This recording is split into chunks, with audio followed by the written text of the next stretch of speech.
Hi, I'm Ian, and I play Fear on the Dragonborn Industries Bloodpunk podcast.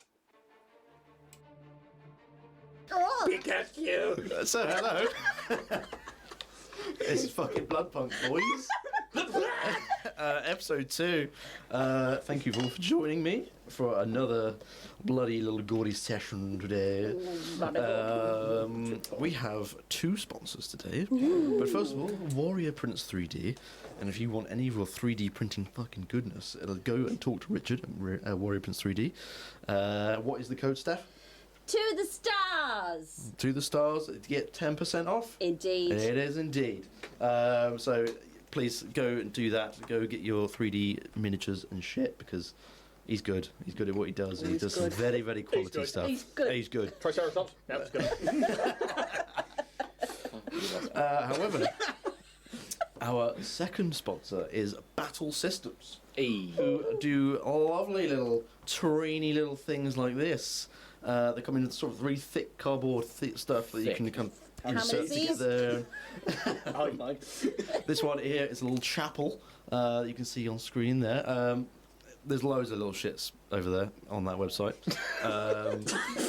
Interesting choice of words. Please, Jack needs to do all the ads from now on. go check them out because they are really cool. And there's also they do their own little board games as well. I say little, they're fucking massive. Yeah. So please, do check them out because they do really good quality stuff, and we will be seeing them hopefully on any battle maps that we have in this Bloodpunk as well as Starfinder on our Mondays. There is a link, hopefully, in chat now as well. Sorry to jump in. So if you are looking at 28 to 35mm terrain, it is a really sturdy cardstock. Click that link. It just takes you to the website. It's not affiliate code or anything like that, but it lets them know you've come from us, and that makes a massive difference because it just lets them see where people are coming to from for their website. And if everyone's clicking it to come from us, then that is a win-win, really. Indeed. Yes, absolutely. Anything else that anyone wants to mention or talk about? Any random little things that have happened this week? We've got Lightwell Live next Friday. Oh, yes. So Jack, Steph, myself, Siobhan and Tommy will be back at Happy Piranha Troro from 7 o'clock. We'll probably be there earlier. Come down, say hello. And we are going to be carrying on with episode 2 of the Lightwell campaign, which is a little short-run campaign that we've got going, which is a little live show. The podcast will be out afterwards, and we'll see what happens with the Black Helm clan of dwarves as they move away from Lightwell town and off to Split Rock Mountains. We'll see what's happening. It's an adventure. It sure is. Sure. Yeah, I think that's the only announcement. Unless somebody else got anything else they want to scream or shout about, Alex. I'm better now. Than he's ever been. A week off. He's a true survivor. Yeah, he sure is. And Twitch Prime. James, you want to sort of mention that? Yeah, so with your Amazon Prime subscription, you get a free Twitch Prime subscription. So every month you can subscribe to your favourite channel. It's a little way that's absolutely free to subscribe to our channel. It just shows us a little bit of love, and you get to see more of our content. Content? Well, content! Split it in half there, and I just took the first half. We put the con in content. But no, oh, that's a t-shirt. Oh, con and content. Makes you sound like scam artist. I was going to go with the first half that Alex heard. Yeah, I was like, that's not what I heard. We put the cunt in content. And 2 minutes. Anyway, It has been 2 minutes. we're safe. We're not going to be demonetized. Well, Jack fucked up the first 2 minutes. That's true. That's my bad. I can't help myself. We're a non-monetized channel at the moment. It doesn't overly matter. This is only for future use. I need to rein it in. That's what I need to do. But yeah, it's a little way that's included in your Amazon Prime subscription to show us a little bit of love. Camera at home. They will subscrive. They will. We need mine yesterday. You did. I saw it. It came up as I was having a play around.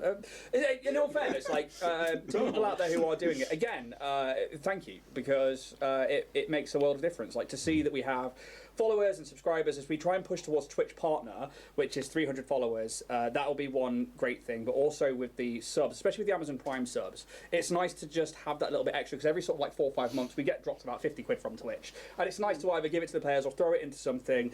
And yeah, it's just a really nice little thank you so much. It genuinely means a lot to me, and to hopefully everybody that takes part with Dragonborn Industries. And outside of that, talk to your fucking mates Yeah. and your family. Like, let them know it's an awesome D&D stream over here at Dragonborn Industries. Tell your nan. Exactly. Tell your My nan. nan's dead. That was the sound, I knew that was right? coming. That's exactly what you were after. Oh, Christ. Jesus. That fucking video lives right in your head. Yeah, tell a friend. Yeah. I think that Jack is absolutely right there. I actually realised we've missed something else. Dragonborn Industries as a whole is actually at the Cornwall Games Expo in Helston this weekend, so Saturday. It's from 9 till 5 at the hall down there, and I can't remember the name of the hall. But it's on my socials, and it's on Roll the Dice Cornwall socials. So if you're around in Cornwall, please do come down. Coinage Hall, isn't it? Pardon? Coinage Hall? I think it's called that. Yeah. I live here. It's the one hall in Helston. Pretty much. I mean, there's one all. Apart from going on the school run, sometimes popping in to see Steph when I'm towing on to Yaz's coattails, I don't go anywhere. Well, I think we should fucking get in to the world. So let me put some music on here. Righty then.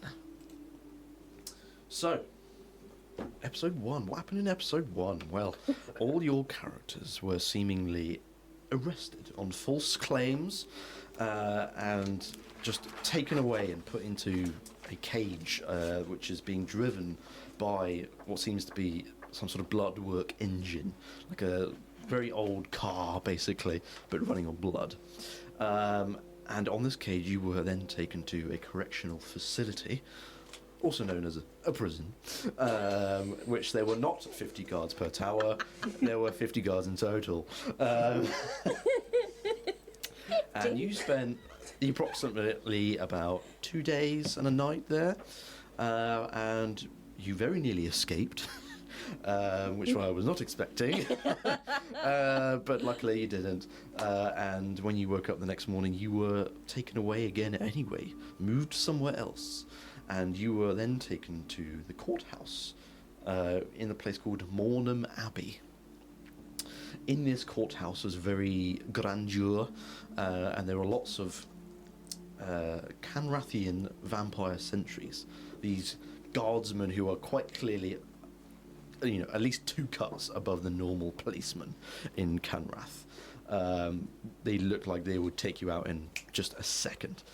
But they let you pass as you're here for your trial, and you sit upon these sort of thick wooden benches, and there is this fence that's kind of cutting the room in two, and behind it sits a judge who looks clearly very royal, very noble, in sort of crimson robes and long white hair, who looks like he's just really bored of this whole day of concessions and trials. He's just very done with the day. But there is a man currently standing on this central platform to this area who is giving this very long speech about how the vampires will fall, and one day the humans and the normal folk will take over again, and life will be peaceful. And his speech is interrupted in just the matter of a heartbeat, as you can see now the judge raises his hand, and this man starts to float, and his throat is just shut off. He cannot talk, and in this second or 2 seconds, you can see his veins begin to literally burst, and his limbs bend the wrong way, and his face is just pain, absolute agony, in this just very small time frame, and then his blood just bursts from his body, and in this moment it all looks like the blood is almost in suspension in air as it stays there just for this little microsecond, and then just drops to the floor like a sack of flesh and gore, nothing left to this man whatsoever. And the judge then stands up and says, "The trials are over, and I'm done with the day.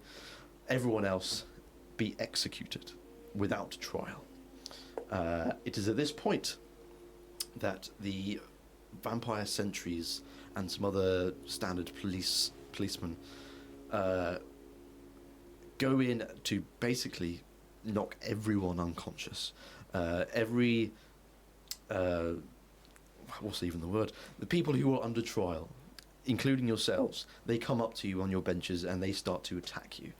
Not to kill you, but to just hit you with blunt weapons, and they punch you, they kick you, they do absolutely everything in their power to render you unconscious. Harder, daddy.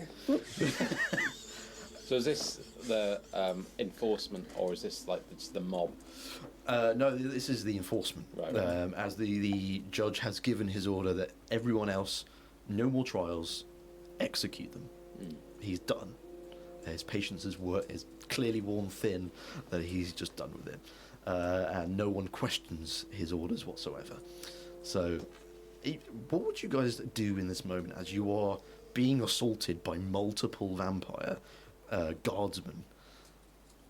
How would you react? Would you just sort of be helpless, or would you try or try and fight back? You know, what would you do? Are we cuffed?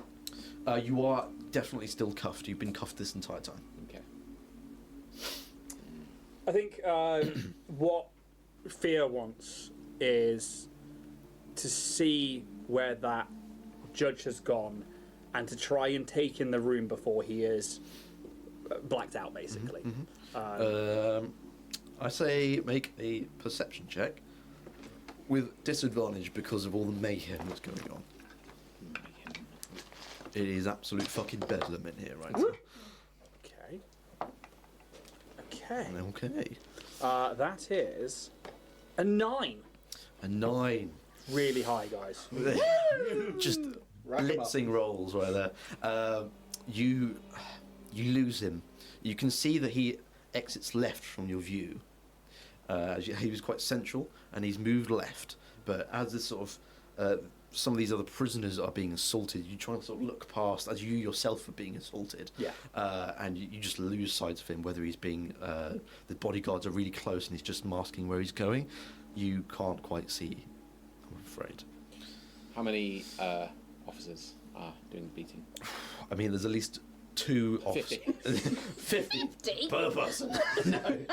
There's about 2 sentries per person, just going at you. They don't care in what sort of state you're in. They are punching you, they're kicking you, they've got their blunt weapons just absolutely hammering the shit out of you. Anyone else? I feel like I'd just kind of like almost try to defend myself by putting my hands in front, probably to no avail, and they just... Yeah. I think maybe for you it'll just be like 2 hits or something, just boosh, and you're out. Cheese. Carrots. Could I feign to be knocked unconscious, like be like and like go down and kind of like make it? You've got me. Yeah, he's got me. My poor heart, I cannot take it. I mean, you can roll me a deception check. Come on, big numbers. Big dice. Big numbers. Big dash. Big Johnny D. Big Johnny T. What they say about big dice. Small dick. No roll. Really small. Like they paid us. Oh, it's a 6. It's a 6. He's like, I think like he would go down. And he's like thinks that like he like probably he's an undead anyway. But then he like just opens an eye. That's exactly how I saw it. Is it done yet? The boot probably just fucking comes down. I think they could probably tell that you're about to fake it, and they're just waiting for that little moment where you go, huh? Boosh! Another kick comes in for the face. You are rendered unconscious. Bounce my head off a stone. What about you two? I mean, obviously, I mean, Marionette, you're an automaton. Yeah, You're made out of metal. Yes, this is just kind of like cool. Marinette is not a combative automaton though. She was made to scribe. So I think because her face is immovable and it's always etched in this very pleasant smile, but there's this blood red eyes. I think I'm just going to lock very just solidly lock eye contact with the sentries, and even though the voice box isn't open, there's just this little haunting melody just playing through it, just to see if it unsettles them in any way. I mean, ooh, you can roll an intimidate check. Just see if it. Okay. 19. 19. That's pretty fucking good. Okay. I think it gives one of them a little bit of a pause as he thinks he's just kind of hearing things. And he's about to go in for a good old fist punch right to the face. And he's going Oh, a good old fist punch. good old fist punch in the face. Classic fist punch.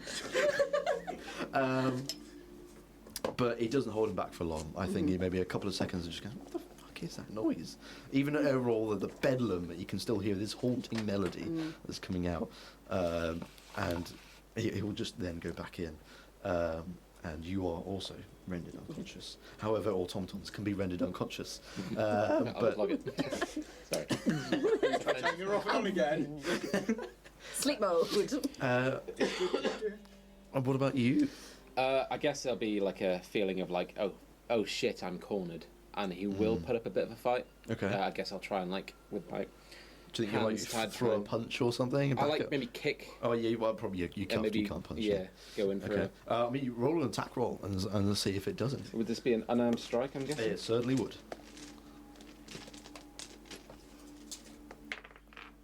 Oh, it's a 19, and I haven't written attack bonus. I don't know what that would be. It would just be your strength mod.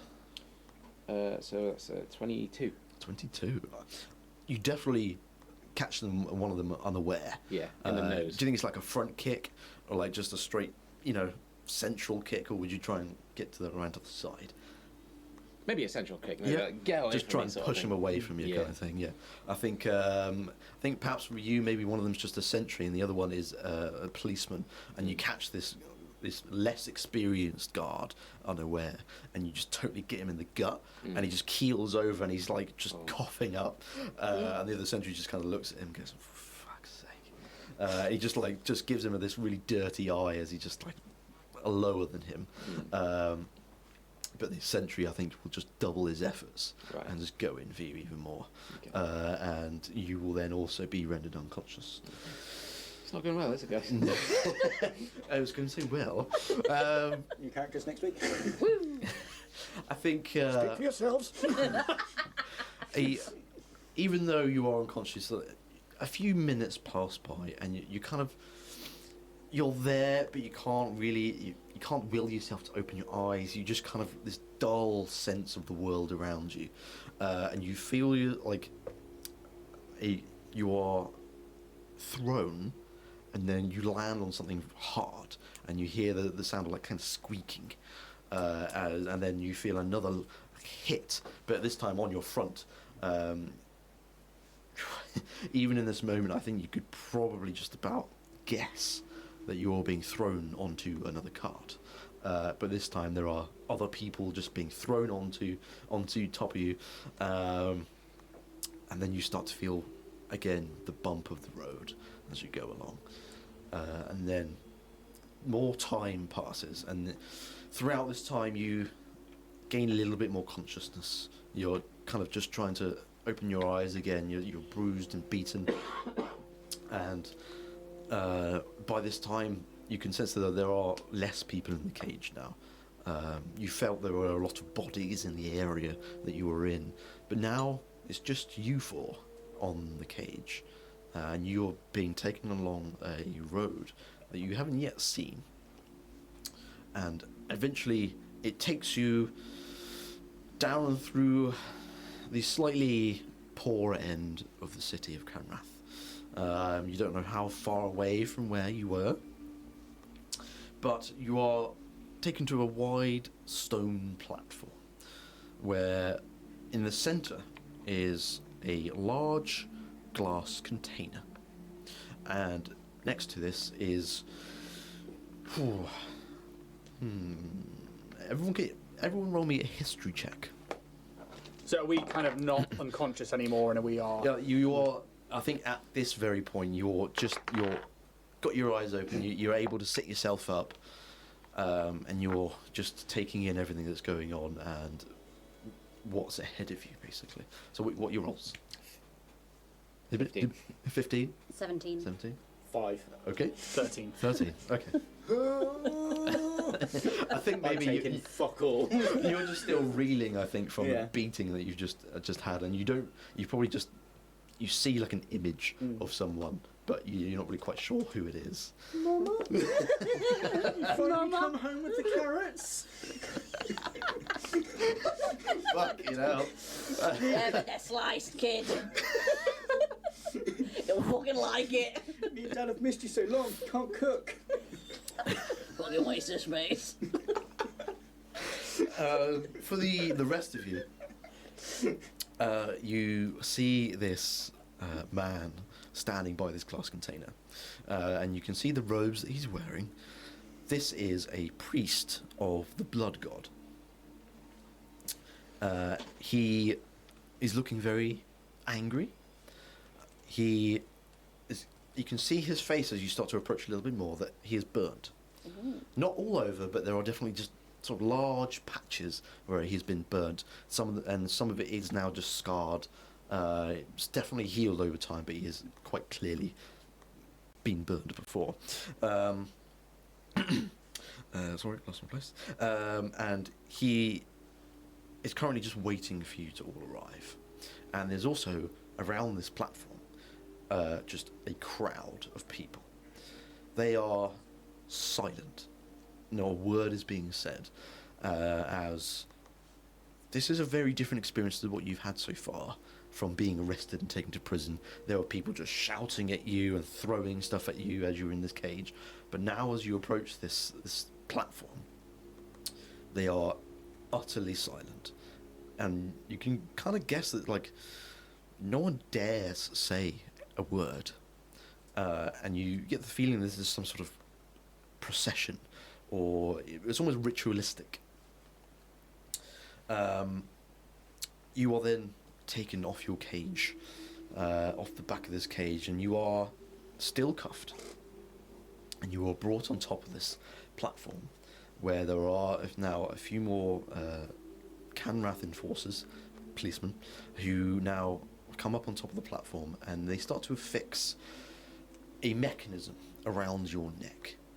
It is a large, brass-looking mechanism that has these tubes attached to them, and you can see needles waiting to clearly puncture. And these are being fixed around your neck right now. And you can then see, as you sort of just look around what you can, there's one tube leads from each one of your mechanisms to this container in the middle. You, in this moment, gather that this is an exsanguination. You are to be drained of every part of your blood. The priest of the blood god now starts to speak as the policemen are now just leaving the platform and going into the crowd. He addresses the crowd. These criminals are plotted and acted against our beautiful city, our crimson jewel of Tulia. This is unforgivable. How could they think that they could have any say in the affairs of our city while you are the ones who work tirelessly to make it better? You should decide the fate of our community, not these rebellious instigators, these terrorists. They have already forsaken the right to carry the holiest ichor that bestows life. I'm getting more scouts as it goes on. Like me. That's good, I love it. You're all good. Due to their recklessness and lack of judgment. Blood is a demanding force. Blood wants its vessel to survive, to act in its self-interest. These anarchists have acted in a way that would harm their own well-being, and therefore their bodies are no longer suitable vessels for the holy essence that they carry. Let it thus be extracted so it can find a new vessel of worth. It is at this moment your collars, on a sort of spring trigger action, the needles right into your jugular, just right into your arteries and veins, and it is just pumping blood. and you can feel yourself like involuntary, just kind of hunching over. And you want to make noise, but there's this moment like you cannot speak. Your chin is locked in place in this contraption. It's very much like a Saw movie right now. Is it the thing from the image? It is, in fact, in the image. Wow. Except it's a little bit more Down there, guys. restrained. And you can see in front of you, as you're in this sort of like semicircle, facing the crowd and facing this container, you can see that where these tubes enter this container, the blood is just glooping out of these tubes and into this container and filling it up quite quickly. And I will change the music here a little bit here. Quick campaign. Jack just wanted to gather it all together just to go, you're all fucking dead. You know what? There's Fuck meant to be you. one shot. Okay. So, as all your blood is slowly being drained from your body, you feel colder and colder. The smell of iron is getting heavier. As your life ichor is slowly taken away from you, the sounds of the crowd start to muffle, until you are deafened by an absolute silence. You are dying, slowly but surely. You see clouds forming in the sky, and you hear thunder in the distance. Every single one of you have this small little moment as you're looking just up into the sky. The clouds look crimson. Very unusual. It's not something you've seen before, and even in this moment as you're being drained of your blood, you are able to think to yourselves, crimson clouds. Interesting. It's impossible to tell whether this is just part of you being ensanguinated, but you clearly see red clouds forming over your heads.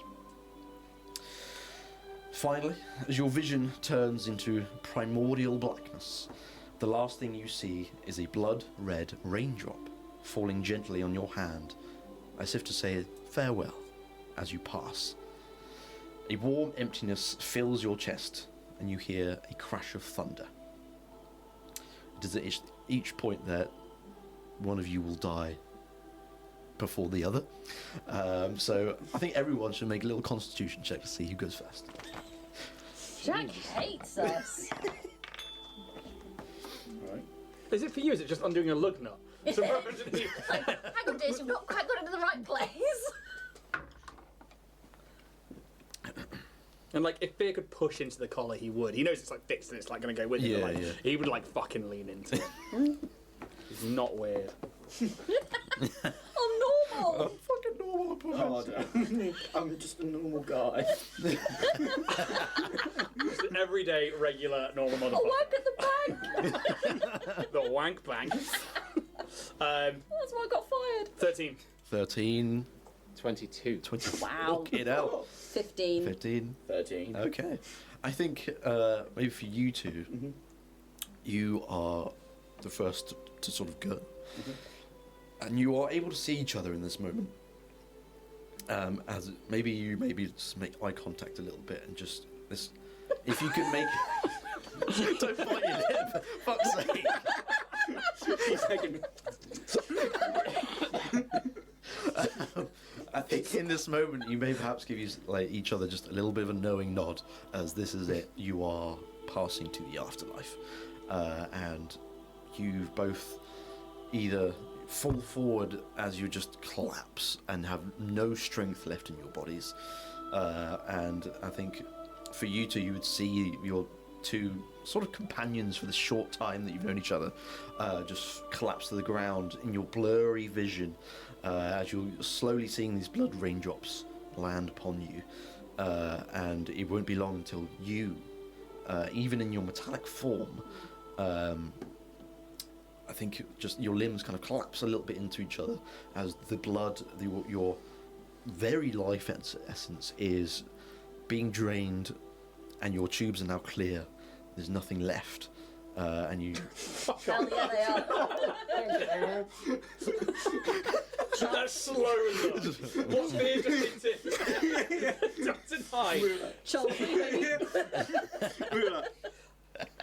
Ain't nothing coming out of those fallops. Right, fuck's sake. Fucking hostile I'm environment. the misogynistic player. It's the woman at the table. Hey. 2024. That's just how it. Hi! Hey! Just an innocent misogynist, aren't you, Steph? I'm just an innocent misogynist. Right, Scouse. If that could be the episode title, it would. Oh God! I run a safe space game. What's wrong with me? This is a place for you to be safe to do whatever you want. This is my safe space. Sorry, Jeff. That's fine. That's all good. And obviously, the last to collapse is yourself. I think that you just find a little bit of a font of strength within you to just try and keep going, and you almost try and will the blood back inside you, just to hold on to what little you have left, and it just doesn't happen. You're just willing it to happen, and nothing happens. No. Oh, fuck it. What am I saying?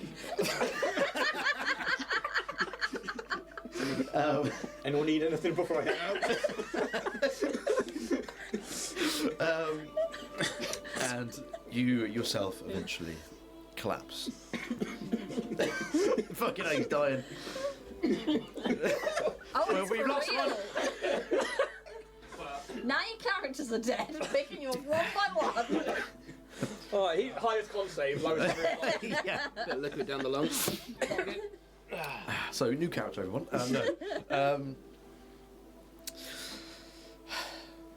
Primordial blackness is very much what you now experience. It's just utter darkness. And you lose sense of yourself for a moment.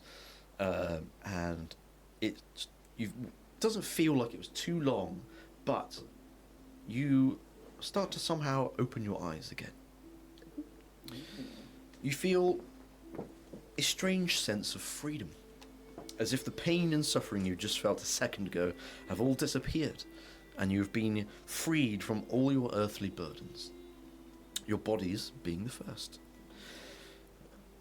As you open your eyes, you are in an empty landscape, and you are floating in amongst a river of blood.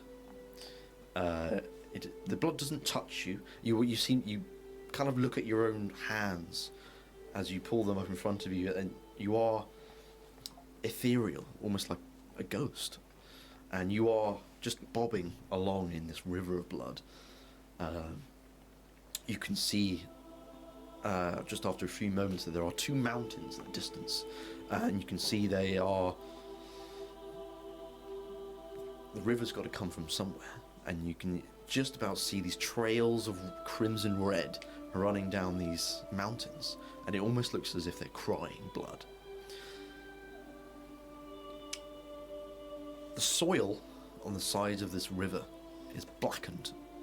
There is some sort of grass, but it's not green. There's just like a lack of life in there. It's like grey.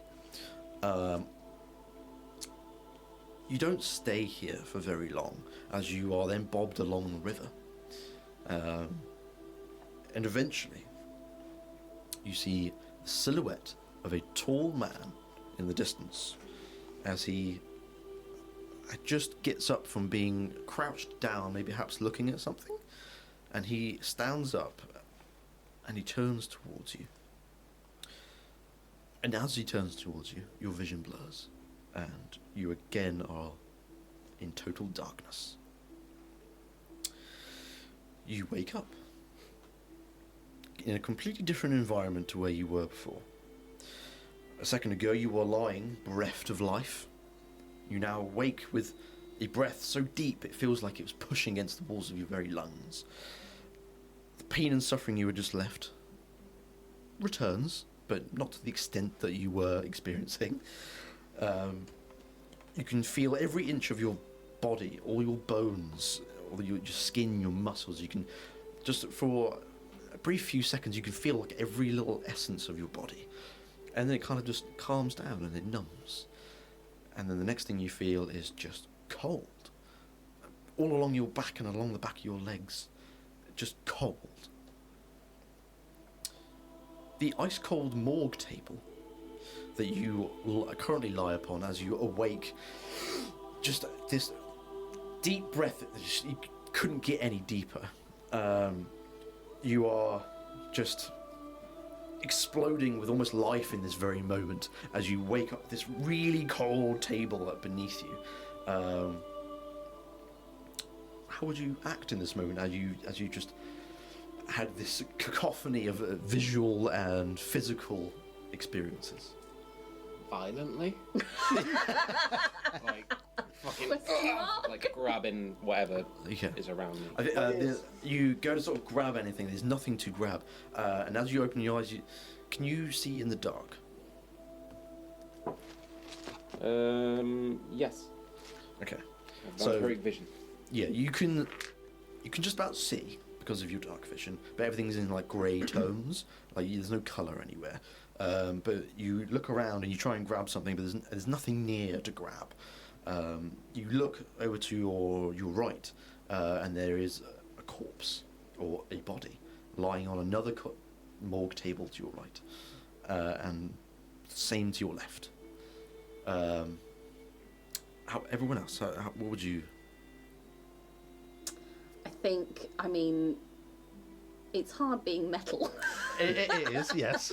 Yeah. I think, but it's obviously the awareness of self is probably something new and different.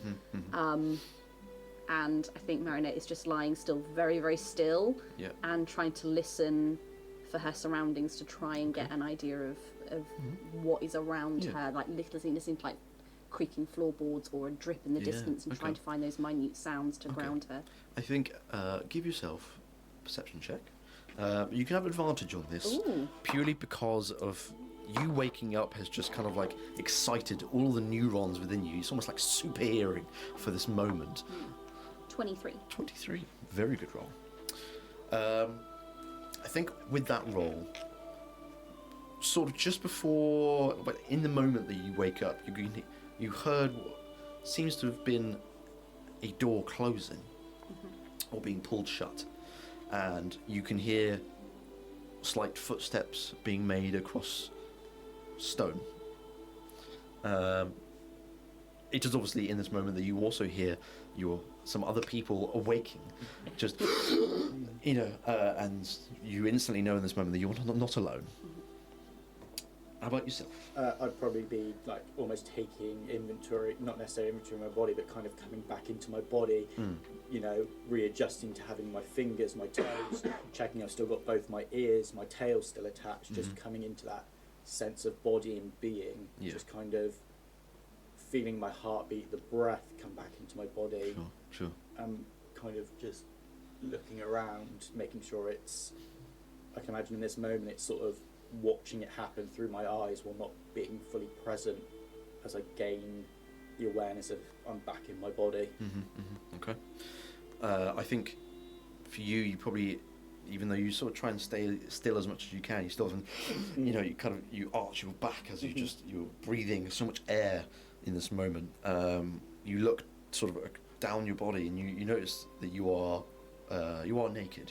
There are no clothes, but you have this translucent covering, so you can almost see the body, but you can't. The details are blurred, but that is all you're wearing. You have no belongings. It's just you, this ice cold morgue table, and this translucent gown. But over here for Fear. I think the last time Fear woke up on a cold floor or a cold slab was the first time he woke up. And he hears the clatter and the violent wake up, and in this moment, like, his eyes are closed, but that come back to life. He's relived this moment many times, be it through sheer malevolence or punishment or appraisal. He has lived through waking up so many times, and he's like, and he like, brother, and like gets to his the side of the table, realizes he's at the side of the table, falls to the ground, almost ready to like take a knee. He's like, Master, I have failed you, brother. And then he like opens his eyes. Yes. No more. No more. Okay.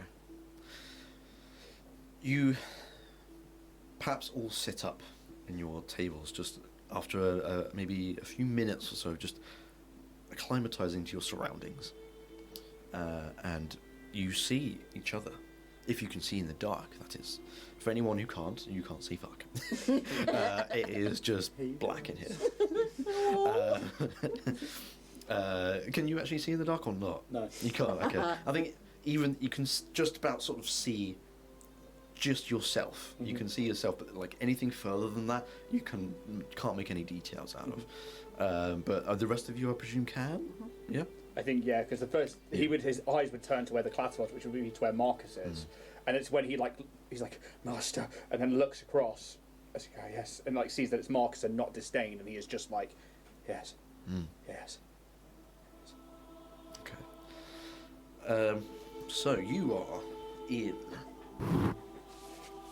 Ooh, and that. No!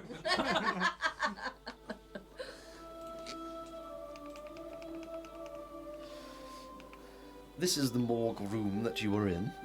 Even though it is blackness, this just gives you a little bit of a representation of what you're currently in. If you have your minis on you, choose a table and put yourself on it. I think someone's got my minis. Oh, please. Here's some we prepared earlier. They are accessible. Put those down there. Minis. Any of the empty ones, obviously. Can we not share? Birds? I guess we'll just go there. I'm the small spoon. I guess you were next to it by the time of it. Yeah, I think. I think you've put yourself on an occupied one, mate. Yes. You on this one? Yeah, that would Oh no, I'm too rolly. Just to give you a bit of representation of where you are. So, Marionette, I think you're. Hello. Oh, hello. What are you doing? I dropped the pen. Yeah, Deirdre. You are the only one. Well, I think actually we'll let everyone else make a perception check here. Big dice! Big Donny die! Big Donny die! 13. 13. Brothers. No, I'm good. Fucking let him down right there. 9. 9. Okay. I feel bad doing that to you. I genuinely, like, you're too nice. Shit. I think perhaps for you, I think you don't quite have the capacity to hear as much as you wanted to in that moment. You're just assaulted by the feeling of waking up here. For you two, I think you just about hear when the door was shut and closed behind whoever was in here previously, but that is all you hear. And I think for Marionette, with that quite high roll, 23 I think it was, wasn't it? It was, yeah. You heard the sort of footsteps sort of slowly walk away. You make in the moment there's 2 sets of footsteps. And you can hear ever so slightly the murmuring of speech and talking from that direction. But it is certainly getting quieter. And we're buck naked. Yes, and you are. I mean, probably perhaps not for you because I'm always naked. What you are is what you are. But for you three, definitely, you are naked, but you are wearing these translucent gowns. You haven't been cut open. You haven't been autopsied or anything yet. But you are within this dark room. I think for you, what you'd see is just heavy, like, laceration scars and stuff like that, which are... you would have seen a few of them, like, on his back when he was in the cell and he was undressed, but, like, at this point now, you're seeing, like, heavy scarring that is, like... As a vampire, you know we heal quite quickly. this is clearly pre-vampire scarring. Yeah, I think you'd see something similar on mine, but not of that caliber, I'm afraid. Maybe just lighter scarring. Okay. What do you guys do at this moment? You are left alone. You're not cuffed. Are we? Okay. If that's what you're about to ask. Yeah. No, you are free. Like you maybe for one moment you're like, I'm actually free, and you like rub your wrist like, wow. I guess I'm literally just gonna, being able to see in the dark, I'm Yes. just gonna look around the room, see where the exit points are, or like, Okay. Yeah, if there's anything stand out. I think we'll take your perception check you just made. Yeah. You can see there is only one entrance into this room and one exit, same doors. You can see there are a few windows. You can see the placements of some angst lights on the walls, but there are no other exits as far as you can see. And you can actually probably see, not that it's an entrance and exit, but there in the centre of the floor is what looks to be like a drain. And you can see on the floor, just in your dark vision, trails of old blood that has been going down this drain. I love the artwork on that. Yeah, that's really cool. Yeah. Anyone else? You're left alone here. No one is here to beat you up again. You're not being executed no more. Can anybody see some lights? I can't see much without the lights, I'm afraid.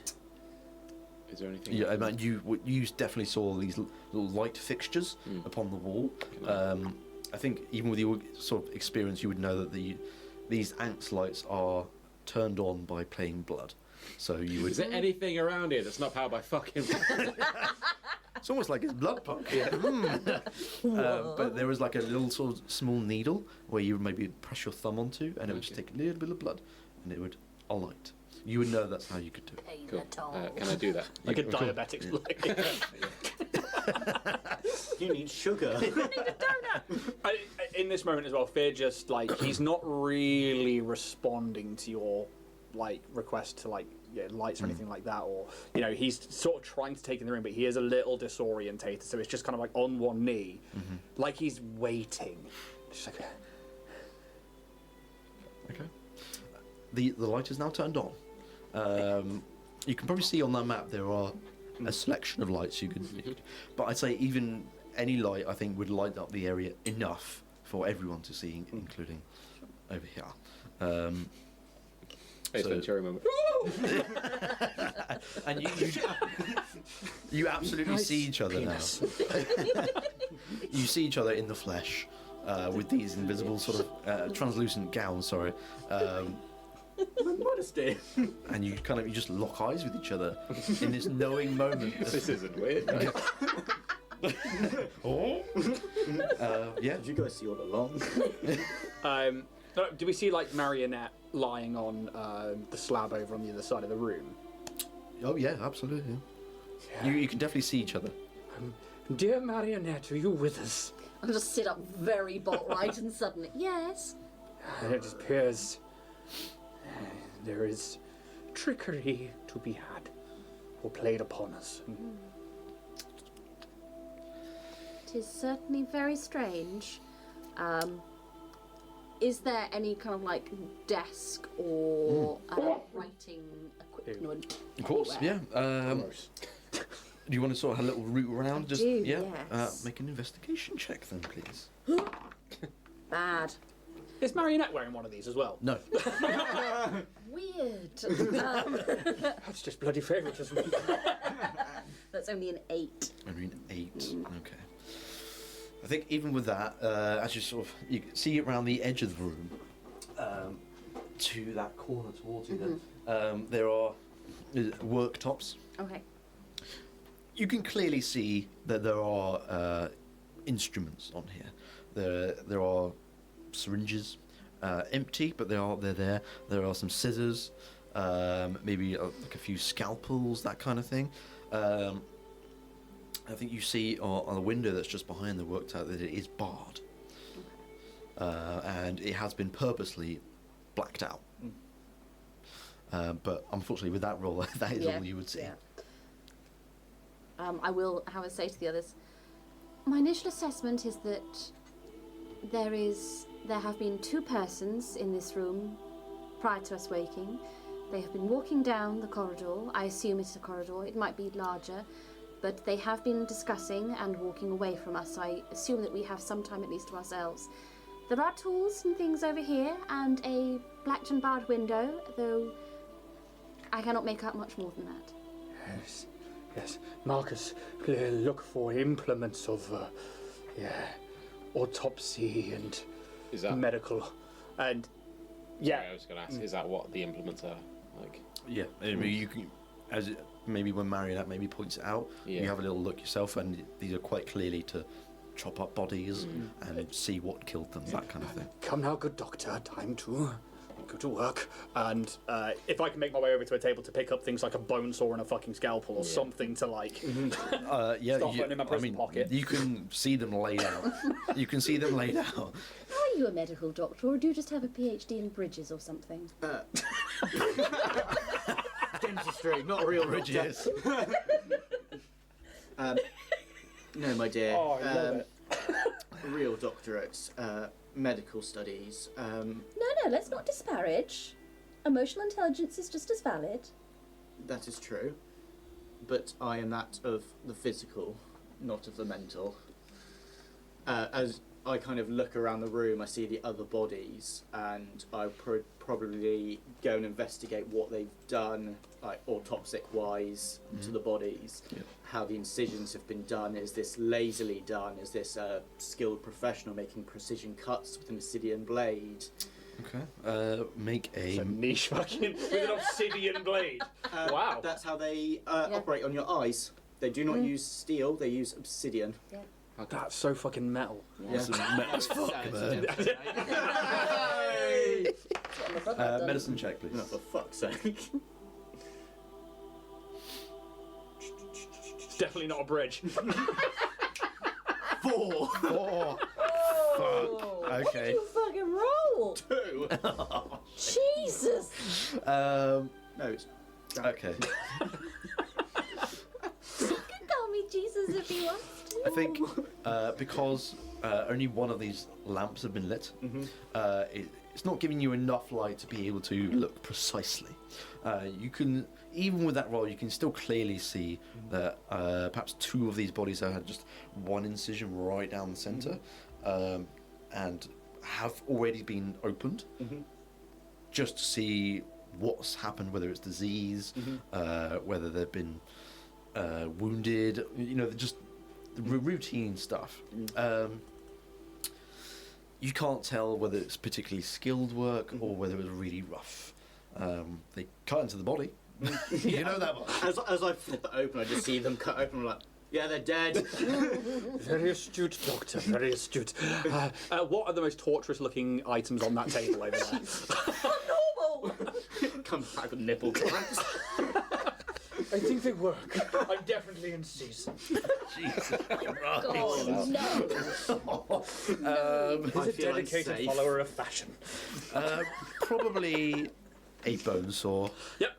I mean, you probably find. It's in that band. I mean, if you want to have a little bit of a route around, just make an investigation check yourself. Big bollocks, a small one. Big Donny Sorry, what Day. we rolling for? I'm making a check for gruesome weapons. I just... Big bollocks. This one? Big bollocks. Big Donny D. Oh, Alex. I want to take the. Can I take the small bollocks? Investigation. Yes. 10. 10. Okay. With advantage. No. Oh. Even with that roll, I think you find a bit more. You find you perhaps open up a cupboard that Marionette hadn't quite looked in, and there are stacks of clothes. They are just very common clothes. There's nothing particular descript about them. Nothing dark leather. No, nothing like Nothing edgy. It's just there, like, it's got down in a fucking Gap hat, an oversized t-shirt, and fucking corduroys. This will not do. Looks like you're 40-year-old and hate your life. Sandals. I quit. yes. Sorry, clothes. You find Mid-range clothes. crisis. stacked up in this cupboard, quite neatly sort of packed away and tidied up and folded. Just there's probably at least 10 sets of clothes. Do these look like the clothes of people that have been autopsied? No, they just look like very generically made. They're not like all the same. They're slightly different, but it's more just like a top and some trousers. I don't know why there would be clothes in the morgue, but good doctor. You would figure that if these were to be buried, they'd need to have some sort of clothes to be buried in. So somebody cares. In addition to these clothes, you find 5 vials of blood. Ooh. Oh, thank God. By the way, did we get a long rest on this, or is this like, are we like fucked and on like 1 HP? No. Because I'm currently on 10 HP here. You've just been killed, like, Cool. and then somehow alive again. Some would say that's the longest rest of all. Well, that's true. So, are we on like 1 HP here? No, the eternal rest. No. Like, where you are, you can stay where you are. Just to keep things easy, it's fine. So 5 vials of blood. He instantly looks at Marcus and will throw you 2. Cool. Each vial of blood is worth 1 hit point. Okay. I will take those. You find Thank you, my friend. a healer's kit, 1 dose of antitoxin, Yeah.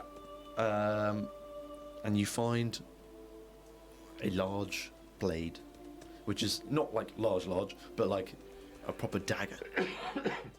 Oh, finally. He will. He turns around and he just like puts it all onto like the worktop where all of these like bloodied tools are and stuff like that. And he drops the bone saw. No, he drops the scalpels. He keeps the bone saw. But then like he'll throw you the vial, like 2 of the vials, knowing that you're a fellow vampire. He then like, good doctor, clothes for all, and here's a healer's kit if you're so inclined. Are you proficient? Checking now. Because I am. So am I. You keep it. I shall take No, it. yes. I'm more medically. He's a doctor. Probably in bridges.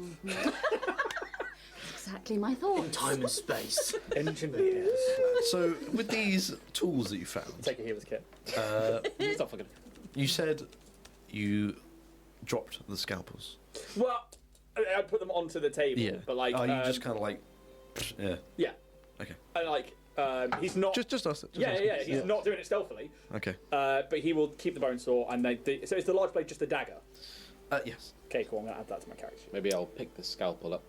Yeah. But I'll allow it to be like A longer scalpel. a longer scalpel. I don't know. You find the biggest scalpel there is. It's not as big as the dagger that Fierce just found. Yeah. But these won't work like daggers or anything. It'll give a little bit of like damage if you were to do like a strike with your unarmed strike. Large scalpel. So it's a bit better than just punching someone. So Okay. it's something. As I'm putting the clothes on, I kind of rip a little hole for my tail to kind of go out. Right on the ass. yeah. Gotta go fast. Okay. So yeah, you're still in this room. You got a little bit of light. You found some tools, some clothes. Do any of you take the clothes and wear them? Yeah. Yeah, Okay. begrudgingly. Yeah. No. No, I don't. I don't wear clothes. So anything edgy. The table, mate. No. I think the edgiest thing about it is that maybe one set of them is like grey. And like, there is real disgust. He is just like, and like, yeah, What a he's like, lovely shade on you, Fear. yes, we must find what has happened to our belongings. Makes you look far less pallid. Brings up the bloodshot in your eyes. Yes. And like, he's just like muttering, and it's just like, yeah. Okay. Fucking kill you. You're useful for now. So that barred, is it like a window that I spotted earlier? Is it sort of like window, or is there like bars and then window? It's window and then. No, it's bars and then window. But you So- can put your arm. You can try and cock the window open a little bit. I wanna Hey. do the finger test on it, just on the kind of glass to see if it's a two-way mirror. Sorry, you're going to do what to the mirror? Like... So you know the finger test. That I see what you're saying. Okay. 2 in the morning. So when you said finger test, I was like a beard's over there doing the finger test on the corpses. He's not. Oh, Christ. Definitely dead. Definitely dead. He's made it into a Muppets. Nightmare Muppet. Oh, good doctor. You could make a perception check for me.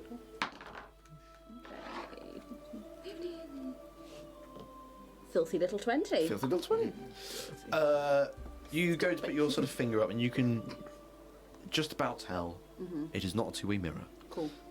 These have just been purposely blacked out because vampires don't like sun. Oh yeah. So they've blacked it out.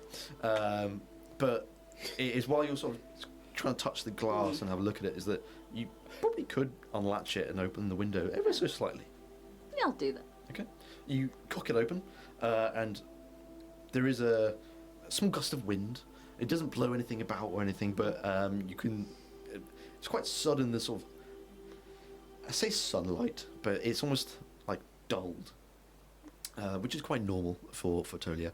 But the sunlight beams through a little bit, and you kind of cock it sort of a little bit, so it kind of sprays across the worktop that is behind. So it adds a bit more light to the room. But yeah. That doesn't come across to us, does it? I get a mirror. Direct. Depends where you I are. hold up another mirror. Still early. Yeah. You are still alone. I think we need to find a way out of here. You said they'd gone out the door? I heard them leaving and walking away. I don't know how many more there might be or where we are, but we might be able to move with a little trepidation, but swiftly might work. We could get the jump on them if they return. Perhaps they have more weapons. Fear does have a bone saw. And a knife. There is also the drain. If we can see if we can get that open. I know it's not the prettiest. And Now, hold on a second. If this is a morgue and we are, well, in our birthday attire, then surely our previous belongings may be here.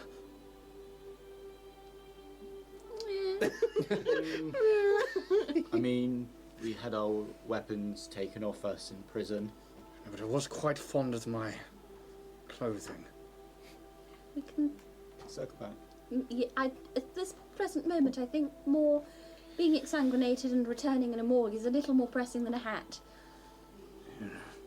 Speak for yourself. What is the plan then?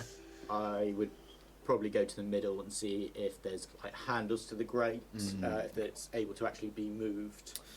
I won't get you to make a roll for this. There are no handles on this. It looks like just sort of one cast iron plate. It is thick with two C's.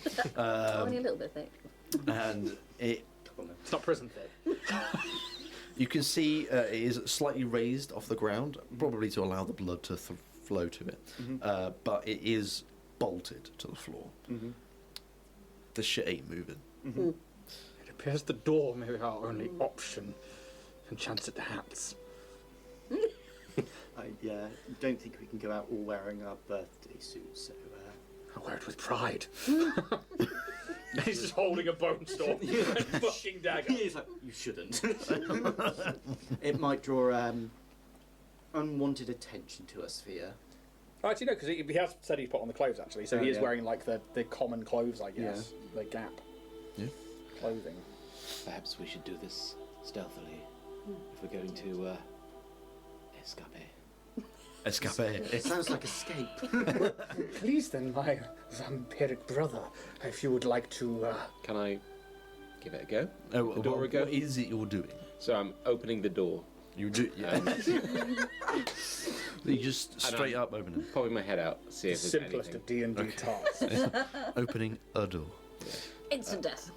Mick. Okay, Yeah, you got there before me. making me a perception check Like first. Shaun of the Dead, like. Fuck, still out there. Sorry, what was? Perception check, please. There's a girl in the garden. See your head go. 19. Okay. That was a good sound. Close it.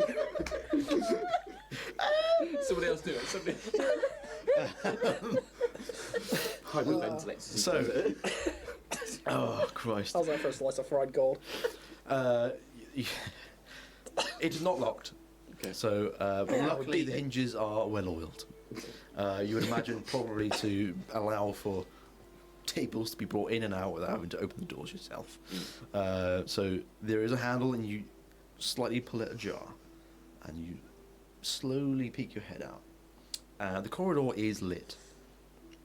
And it is it's fucking lit. You've got to stop taking the piss. Every 30 seconds we're like, yep, there's a joke. We're so fucking British. It's like, just jump in to take the piss. You can see... The British experience. Yeah, it really is. You can see along the walls of this corridor that there are these angst lamps along the wall, and they have been lit. And you poke your head out a little bit, and with that 19, you can not see anyone in this corridor. What you do immediately see is, as you poke your head out from the door, immediately to your left and your right are a door on each side of the wall. Probably about 10 feet in, just after the door if you were to leave. And you see nothing else at the end of the corridor, but you can just about see that it goes around a corner at the very end. 19. Okay. You hear the murmurings of conversation. You would hear it from your left. Okay. As if it was coming from that door to your left. I will silently give the all clear, and then I'll be like, and then gesture to the door where the noise is coming from. Yep. Okay. If everyone is being stealthy, I would love a stealth check, please, from everyone. I'm supposed to be good at this. It's supposed to be. Ooh, that's not bad. 4 on the dice. Oh no. It's 12. It's a bit of a group check, so you might be alright. It's a 12. Okay. Level 1 though, isn't it? 19. 19? No, 21. 21? 21? 15. Okay. He just slips in the blood. Smash! Trips over his grey carpet.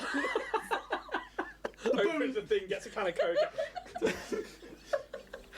Get the bone saw stuck in you. Ow!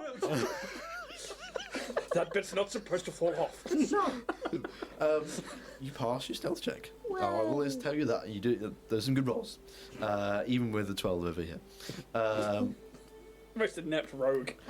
So, are you going into this corridor now? Like, Yeah. what you would like to do from here whilst being sneaky? I think just as we're exiting this room, if Marionette is near the back, he's like, "Do tell me, Marionette, do you require sustenance?" And he holds a vial. And I'll kind of look, are my tubes full now? You can see as the blood looks. That was James set me off. Dad, it was James. Can't prove it. I will turn this campaign around. I will kill you I all. won't. I'm done. That's it. Fucker. Okay. What I was going to say is going to make it worse. Your tubes look great. You heard it, guys. I've got great tubes. Oh, Dr. Jack! That's Pussy doctor. He's not a gynecologist, but he'll give it a look. Meow. Shit. Oh, no, I'm not a pussy doctor, but I'll give it a look. We just lost our sponsors. Yeah, I think Battle Citizens are going to be like, fuck it now, what have we done? In which case, I will. I would say the blood looks richer than it ever has Okay. before. I will not need maintenance for another year unless anything terrible happens. So, And this is quietly, and it's like, but do you require if you were to get hurt? I have my own ways of replenishing, that will do nothing for me, though I appreciate the gesture. Good. And he can't sleeve it. That's the I'll problem. just sort of like rest my hand on his shoulder. Thank you for offering to share, that was very kind. I might need you. That was not right, sir. Continue. Continue. Well, I mean, it's up to you guys. You are stealthy in this room. The corridor. You have a door on each side. You know Are there's there some sound like on the left. little windows to these doors, like little peepee holes? Or anything on the doors that says clothing, storage, BBEG? players' equipment. Definitely not a mimic. HR. Worse than I am. Okay.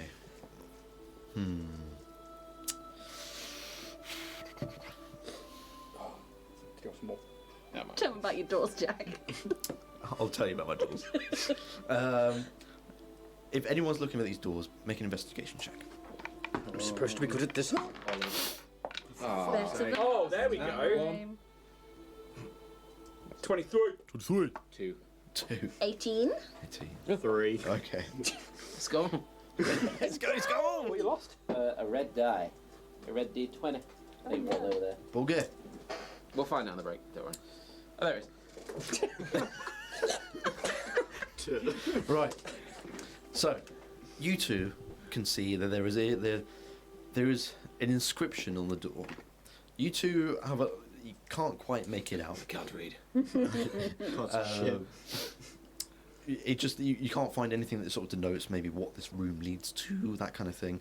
But definitely Marionette and Fear, you can see and feel like these sort of engravings on these doors. It's not like a plaque, but it is in a different language. Looking now. I think only Fear would understand what this is. It is the language of the vampires. Yep. And although Marcus, you might understand it, you cannot see it. You're trying to. You look at it. It's just wood grain. What the fuck? Colorblind. The door on your right is the cremator. The door on your left, just to make sure I've got this right, is the fridge. Chilly. So, are they in the fridge? The Yes, people? they are in the fridge. And like he stops everyone. He's very quiet. It's like, before we continue, we have the cremator and the fridge. Do we think we need anything from these rooms, or are they worth investigating? It is, as you look at this. Well, have a little look at this cremator door. Late. Sorry, I just remembered. You said, oh, cremator. Interesting.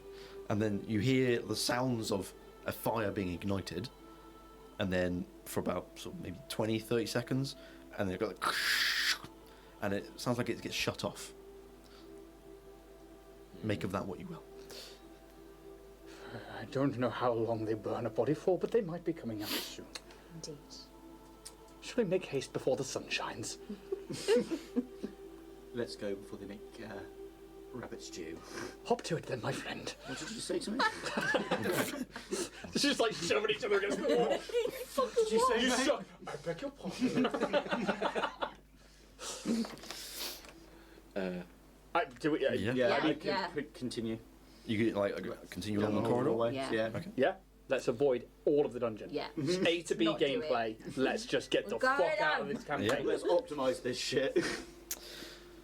You Pussy doctor see. get to the end of what is this 50-foot long corridor. 50. Yeah, 50. one person each This foot. time, fucking yes, 50 foot. And then you go around the corner, and it sort of goes for another sort of 20 foot around the corner. And it just stops at the end, but there is one other door that's on the very left at the end of this corridor. And I would say that even if you approach this door, you would find a similar sort of engraving on it. This is the reception. Always a warm welcome. We have a reception room. Oh, delightful. Do we just walk in and kill everybody in sight, or do we...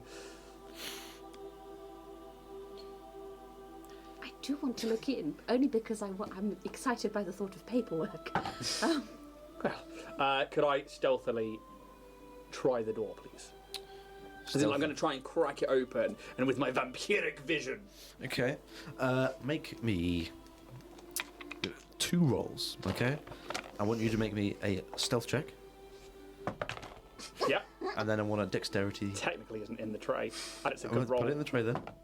Yep, that's better. So the first one was a stealth, yeah? Yeah. And then Excellent. I want a dexterity saving throw. Awesome. The stealth check is a total of 13. Okay. The dexterity saving throw is a big boy. That is a dirty 20. Okay. Ooh.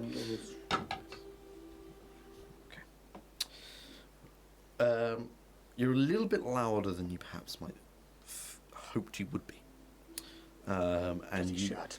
try and sort of open, well, you use the handle. It's not on a latch or anything. It's quite just kind of modern door handle. And you just get to a point where you think it's fucking locked, and then you just pull away in time for it not to make any noise. But because you're a little bit in tune with the way of locks, you just you can kind of sense when it's about to lock and not let you through. It is locked. Yeah. You feel you've made a little bit of noise, but not too much. It is in this moment you hear another door open, and you hear the sounds of 2 voices. Yeah, did you hear about the blood rain last night? Yeah, I did, mate. It was fucking awful, wasn't it? Yeah. And you can hear them sort of walking along. Jimmy Two Fingers. And you can hear these footsteps get a little closer towards the corner that you are currently on. It appears we have incoming bites. I would like everyone to make me 1 stealth check right now. Everyone, you said? Stealth check, please. Oh, it's not good. It's not good. Oh, Christ. Bear in mind, 5. Yeah. I've like freaking low rolls in there. 13. 13. 6. 5. 6. Oh, man. Okay, right. Well, these guys are going to get 1 roll, and if they get lower than a 5, then you might be alright. Okay. Yeesh. Waste that nat 20 now. Wasn't a nat 20, but certainly beat the 5. They continue walking, and they're talking about the blood rain. And it doesn't take them long to approach the corner. And maybe, I think all 3 of you just are not really sure what to do, and you shuffle on the floor a little bit like... Awesome. You've got nowhere to go. You've got, like, nowhere to be going. Jim, you leave the bodies up here. Again. And one of them stops just before they get to the corner and says to the other one, are we meant to be checking the cremator next, are we? And the other guy's like, yeah, we did that before the fridge, mate. We've just done the cremator, and now we've done the fridge, and now we've got to go back to the reception. And that's when they start going around the corner and they see you, they clock you. I'd like to bore one.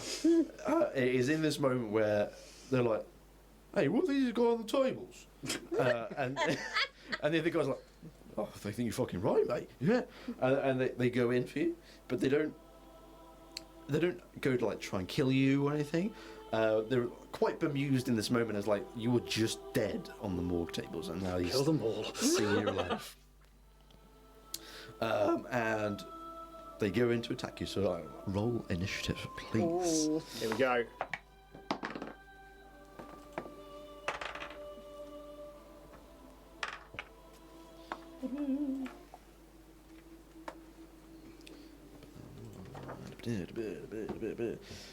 Roll some things here. Okie dokie. Right, first off, fear. 8. Okay. Marcus. 14. 14. Marionette. 11.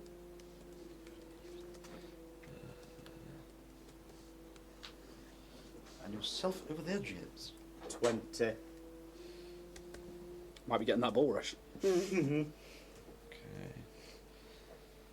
Bunny Rush.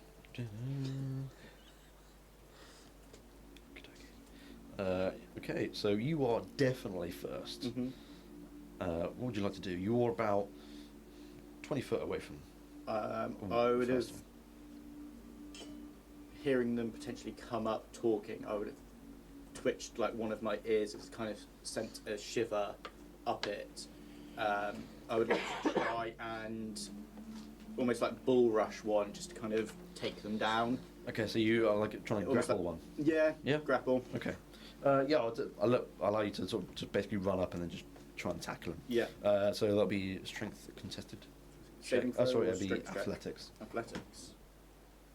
Cool. I got a 16. 16. It's 21 on my side, I'm afraid. So you go in right for the waist, Mhm. and he manages to sort of catch you at the side a little bit and just kind of push to the Mhm. side. So at the minute, you're currently in between these two guards. Mm-hmm. So that was probably your action. To Yeah. do that. Anything else? Yes. As my bonus action, I would like to jump 10 foot out of the way. As a Alright. bonus action, I can jump 10 foot without provoking opportunity Okay. attacks. Do you want to go sort of like back towards these? Your Yeah, I'll companions? go back to the Okay. colleagues. I just That's almost fine. feel like I've kind of like stopped on my feet, and I'll just be like, boing, almost like Okay. Wile E. Coyote, just like bounce myself backwards. So you're like kind of in the middle of the corridor, in sort of in between your companions and Mhm. the guards, right? Yeah. now. So that is your turn. Yeah. Marcus. Uh, This is not very combat-y, is it?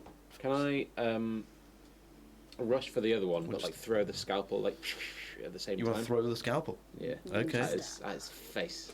Says in South Park. I'm not gonna leave a mortician just like on the floor because I don't think this is going to work out well for those guys, is it? Make a attack roll. Add your dexterity and your proficiency, and your proficiency as well. Dex and proficiency. Always got an eye out. 22. 22. That absolutely hits. Okay, I'll say as you're throwing it, your damage would be D4 plus your dex mod.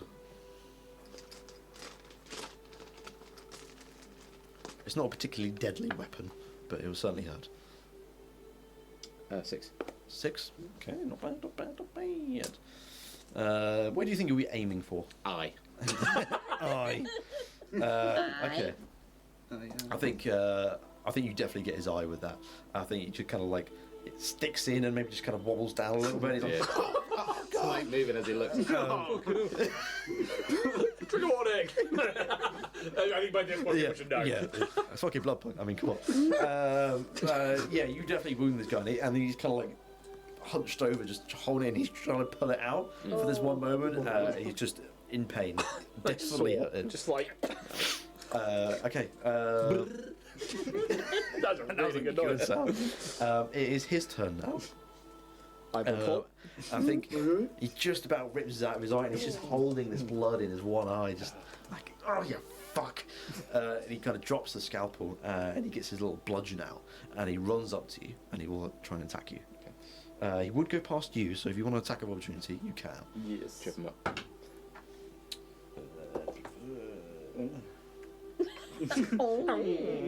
That's like the highest I've rolled for like the last like 3 weeks. Okay. So we'll do yours first, as he goes past you. I got a 25. Fucking Christ. Yep. What are you hitting him with? Just your fists, or My fist. my Punching fist. big old fist? Yeah. Okay. So That's an arm damage strike. equal to your strength mod, I think it is. isn't it? It's 5 for 5 bludgeoning damage. Cool. Yep. Yep. He's dead. Good. Cave his head in. Okay, he's still alive. But he takes a Clobbering good old fist punch from Doctor over here. But he still makes his way over to you, Marcus. And he rolls a 15 It to doesn't. hit. You are I not don't- wearing armour. Yeah, I was going to ask. You're not wearing armor. No. So it would just be. Is it a flat 10? I 10 can't plus remember. your dex. 10 plus your dex. Yeah, it's. Okay. And I'd be like, oh god, I haven't got my fucking dice out. Fucking hell. Big Donny D. I don't need that. I need 6. I need the 6s. Where are you? Oh, there we go, that'll do. Where are you? Where are you? Okay. That is 7 bludgeoning damage. 7. Oh shit. This is a sturdy ass bludgeon he's using. You can tell he's not trying to use it in deadly force, but he is just, like they've been trained to do, knock people out. And these bludgeons are exactly designed to do that. So yes, that's 7 damage to you. He does nothing else. So Marionette, does your turn. Okay. It's quite a narrow corridor. It is a 10-foot wide corridor. Okay. Could I try and not bleed him at bleed face, but the other one, can I try and sort of like pin him up against a wall? Yeah, I'd say that's probably another grapple. Yeah. Yeah. I've immediately forgotten what I do for grapple. Is it athletic? Not good. 6. 4. Oh! So how do you pin him up against the wall? Like maybe just like an arm under the chin and just trying to like keep him there, or how do you do it? Yeah, I think it's sort of almost like this statue basically coming towards him, looming over, and just arm on the chest, and the stomach to kind of keep him in place. Yeah. And just this plain, placid face with these blood-red eyes just staring, going, "This isn't any way to treat the recently deceased now, is it? Would you like to try this introduction again?" You can see he is like kind of just grimacing, just he's trying to get out, but he just can't under these hefty metal arms that you've just chunked over his neck. Yeah, cool. So he's now restrained. He won't be moving anywhere. Do you want a bonus action or anything? Is there anything you want to do there? Yeah, I think her voice box will kind of engage. It's muffled because she hasn't opened up the door on her throat, but this kind of discordant lullaby melody will start to play, and I will give Fear a bardic inspiration. Oh dear. Very nice. Yep. Oh dear. Fear, your turn. Yeah. So Blood Eye Man is now Blood Omen. there basically. Blood Omen. I like that because it's a vampiric game. One of my favourite game series. Didn't ask, that's fine. Crestic. Jack through the deck of many insults. Here's the problem: is that you've now incapacitated someone, which is easy prey, innit? There is a woman made of metal in the way, though. Yeah, there is. No, so he basically gets the bone saw and is going to try and just, because he's like still at the lock basically, and he just sees this guy come in like with the blood coming out of his eye, and he just gets the bone saw and is just going to try and jump it up into the guy's throat. Alrighty. Yeah. Do you want me to do that as a dagger? Do you want me to do that as an improvised weapon? I say an improvised weapon. Well, is this with dexterity? Yes. It is not a heavy weapon by any means. 23. Okay. Alright, that hits. Sorry, and this is the one with the marionettes holding? Or No, this is just the eyeball The guy. Blood Omen. Yeah. Okay, sure. Improvised weapon damage it is, which I think would probably be D4 plus your dex. Well, that's max. That's 8 points of serrating bone saw damage to this guy's throat. Serrating bone saw damage. Very specific. I like it. Give him a high five with his own hand. Jesus Christ. Too slow. Sorry, let me just get one thing here. Where are you? There you are. Ooh! Hello? He has got allies all around him. Would I have advantage on that? What, the guy you just hit? Yeah. No. Would I get my sneak You've attack? got allies, you mean you got Yeah. allies. Because he's come past Briar. Yeah, he is now currently next to Marcus. So, you only need one ally next to them, right? Yeah. Then I'd say yes. So I get sneak attack on that. You get sneak attack. Which at level 1 is... 1d6. That's another 2 points on the sneak. Another 2 So for a total of Hey. 10. He's taken 21 so far. He has You've taken still got 21. that bardic in the tank for the next 10 minutes. Yeah. Oh, I forgot about that. Yeah. As soon as I did it. You didn't really need Well, it though, you didn't did need you? it, but you've got it for the next 10, Yeah, so yeah. still alive. Yours doesn't happen to add to damage, does it? No. No, Ah! it's for, not yet, but it is for ability check. Yeah, and he's just like, ah. And like, as like the blood sprays, there's just a reverence on his face. Yeah. I think as you do this, you've got the. Oh, fucking lost my page. You've got the bone saw up in his neck. Yeah. It doesn't quite go through as cleanly as you'd hoped. As you do so, you can see there are 2 puncture marks where he's already been bitten. You'd imagine that's given him some sort of resilience, but he's still alive. It is the guard that you're holding, his turn. He's restrained. Hot. Hot. Hot guard. Oh my god. He's enjoying it. I think he would just try and escape out of it. I think so. There's probably another contested check. Ooh. I want to reroll it because my tits blocked it, but I'll take it. This is why when you game with me and Jack for years and you have the dice tray rule, it's like 2. 2? Ugh. Well, what was the roll on the dice? Just 2. Interesting. I'm not very Okay. strong. It's also a 2. Oh. I can't remember what happens when you match each other. I think nothing happens because no one that you didn't beat. So I think there's like maybe a moment where he almost gets out your grasp, and then you just No. like almost mechanically give yourself a little bit of pneumatic pressure and just Yeah. and then put him right against the wall again, and he just stands still. He can't do fuck right now. He can't swing at you because he's restrained by you. Yeah. Nothing. So that's his turn. Doctor, back over to you, buddy. Squanch. So the other guard that's got his eye missing, who's going to have a cool eye patch. Would I be flanking? So if I went up behind him, would it be with advantage to try and beat him up?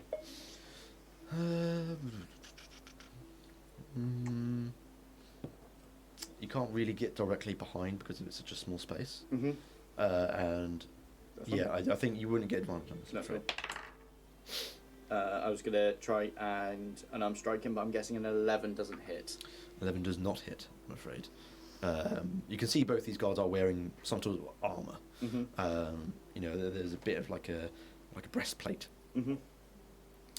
Yeah, that is all I can do. Alrighty. Anything else? No. Marcus. It's the one that's attacked me. Where's the scalpel? Is it on the... It's just been chucked to the floor at the end of the corridor, a little bit of corridor that you're in. Okay. So it's kind of like next to Marionette's feet, basically. How far is that from me? 20 foot. Oh, okay, fine. You are directly next to a guard. I'm going to go in for a bite. Okay, alright. Roll it up. See if you... Oh, no, he needs to be grappled. Sorry. I mean, you can grapple him. Yeah, I want to attempt to grapple. Alright, attempt to grapple. It's another strength check. So you roll... athletics. Athletics roll. just a second. 15. 50. Does not pass. He gets a 19 on him. How does it look? How are you trying to restrain him? You just sort of against the wall, or like just kind of I'm trying to encompass take him? his or- legs from under him. Like, Okay. Push him back with Yeah. my arm, but then trying to sweep his feet Right. under him. I think he just managed to keep his stature, and you find it a lot harder to try and sort of sweep under his legs and kind of push him back. He's just steadfast. He's not budging. He's just in this moment had a bit more power than you did. Okay. So anything else? You can move. You got a bonus action. I can't do charm person, can I? My. No, What you've a fine used, No. eye you have. you've used your action as Yeah, it yeah. is. So I'm afraid. So. I'm going to attempt to move. Can I disengage? Unless you're rogue or a bonus action disengage. No, not in Okay. this moment. I'll attempt to move. You attempt Just to move. risk it. Okay, I'm going to move to my scalpel. Okay, he will attempt to attack you. It was 13, isn't it? I don't think that hits with a. I think a 9. Excellent. Nice note, doesn't 9 to hit. Okay, okay. So he goes to swipe with his bludgeon again right at you, but you just narrowly dodge. and you're free to move, and you can go collect your scalpel. Cool. So you now have your scalpel Mine. back. That very guard is now his turn. You've moved away. Fear's right next to him. You can bone saw up in him. Yep. Did it. He will attempt to attack you. I'm so creepy. It's a 16. Hits. Yeah. If I'm not wearing armor, then absolutely hits. Okay, I'll stop doing that now. 8 bludgeoning damage. That was fucking max damage on that bad boy. And like that No rings poker his face bell. like Yeah. That really You're rings really his taken bell. back like that. Yeah. Yes.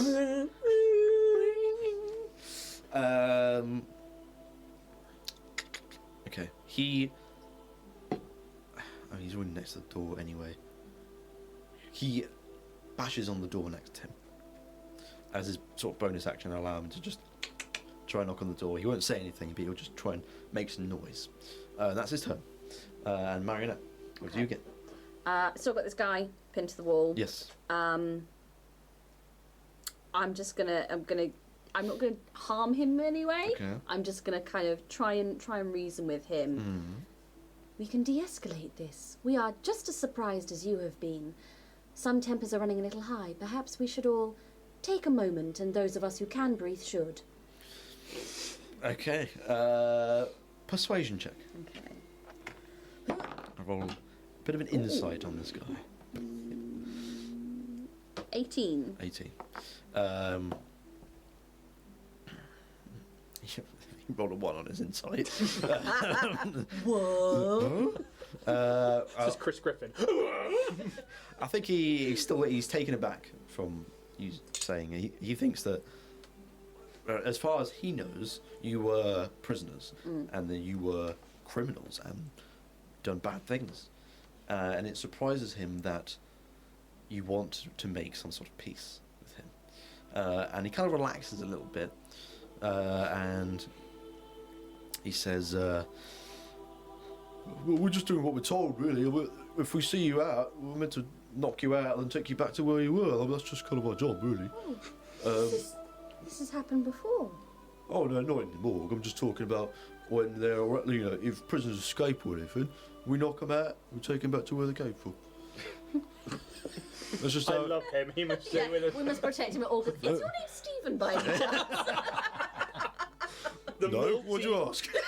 Multiplanar being Stevan. Stephen Verse. Welcome to the Stephen verse. Blah, blah. You know, like people where like their identity is concealed during an interview. It's like, yo, we've got all the wrong correct. So it's like Stephen. He's got a pixelated NPC face. He's always in shadow, just smoking a cigarette. reconstruction. He said, "Oh, I'm not Stephen. My name's Irvin." Fucking kill him. Irvin. Well, what is it you actually want? His mate's on the floor. Like, oh. We would like He's gonna Irvin. fucking die. My name's Marionette. These are my compatriots. We would like our belongings and safe passage out of this place. Well, I don't really have the authority to do that, I suppose, to be honest. Well, okay. Stop going. I'm going to have to get the captain for that. I can go and get her if you want. Irvin says he can go and get the captain. Would you like that, chaps? I'll allow you all to sort of react in this moment. A little bit sort of in and out of initiative. I mean, my head's just been wrong. I'm still like tinnitus, like and like rage, so I'm not saying anything. Okay. I guess I'm just too to respond. Irvin 2 is dead. I kind of take a moment to kind of just turn around to Marionette, and I just almost catch a reflection of my face in like a window or something, but it's not my face, it's the face of the beast, and he's just there like, I'm going to make a conscientious decision here, Irvin, and suggest that yes, that might be a good idea. All If right. you can, Can you make sure these guys go and do I'm what you going just to did to do my my mate? very best. no one ever has. All right. Well, I need to kind of get past you guys. Oh, it's all right. I We're can't go going- round, I suppose. We're but going to let Irvin go quietly. What about this one? What about your hat? I think that he's like literally like about to swing with a bone saw into a guy's other eye, and he's like, hat. And yeah, I'll wait for my turn, but like that takes him by surprise. So it's just like, oh. I'd run along, dear. And I'm gonna. Okay, what? Release Pushing the towards the pressure. reception? Just sort of like, just try and usher him. Okay. Is she that way? Well, she's not in this building, but Oh, okay. I have to go get her, you see. And especially as you guys were meant to be fucking dead, you're alive, which is It's true. weird. It is, isn't it? Probably that How fucking do you blood think we wraith. feel? I really wouldn't know. Wouldn't Irvin? We shouldn't assume what others are feeling.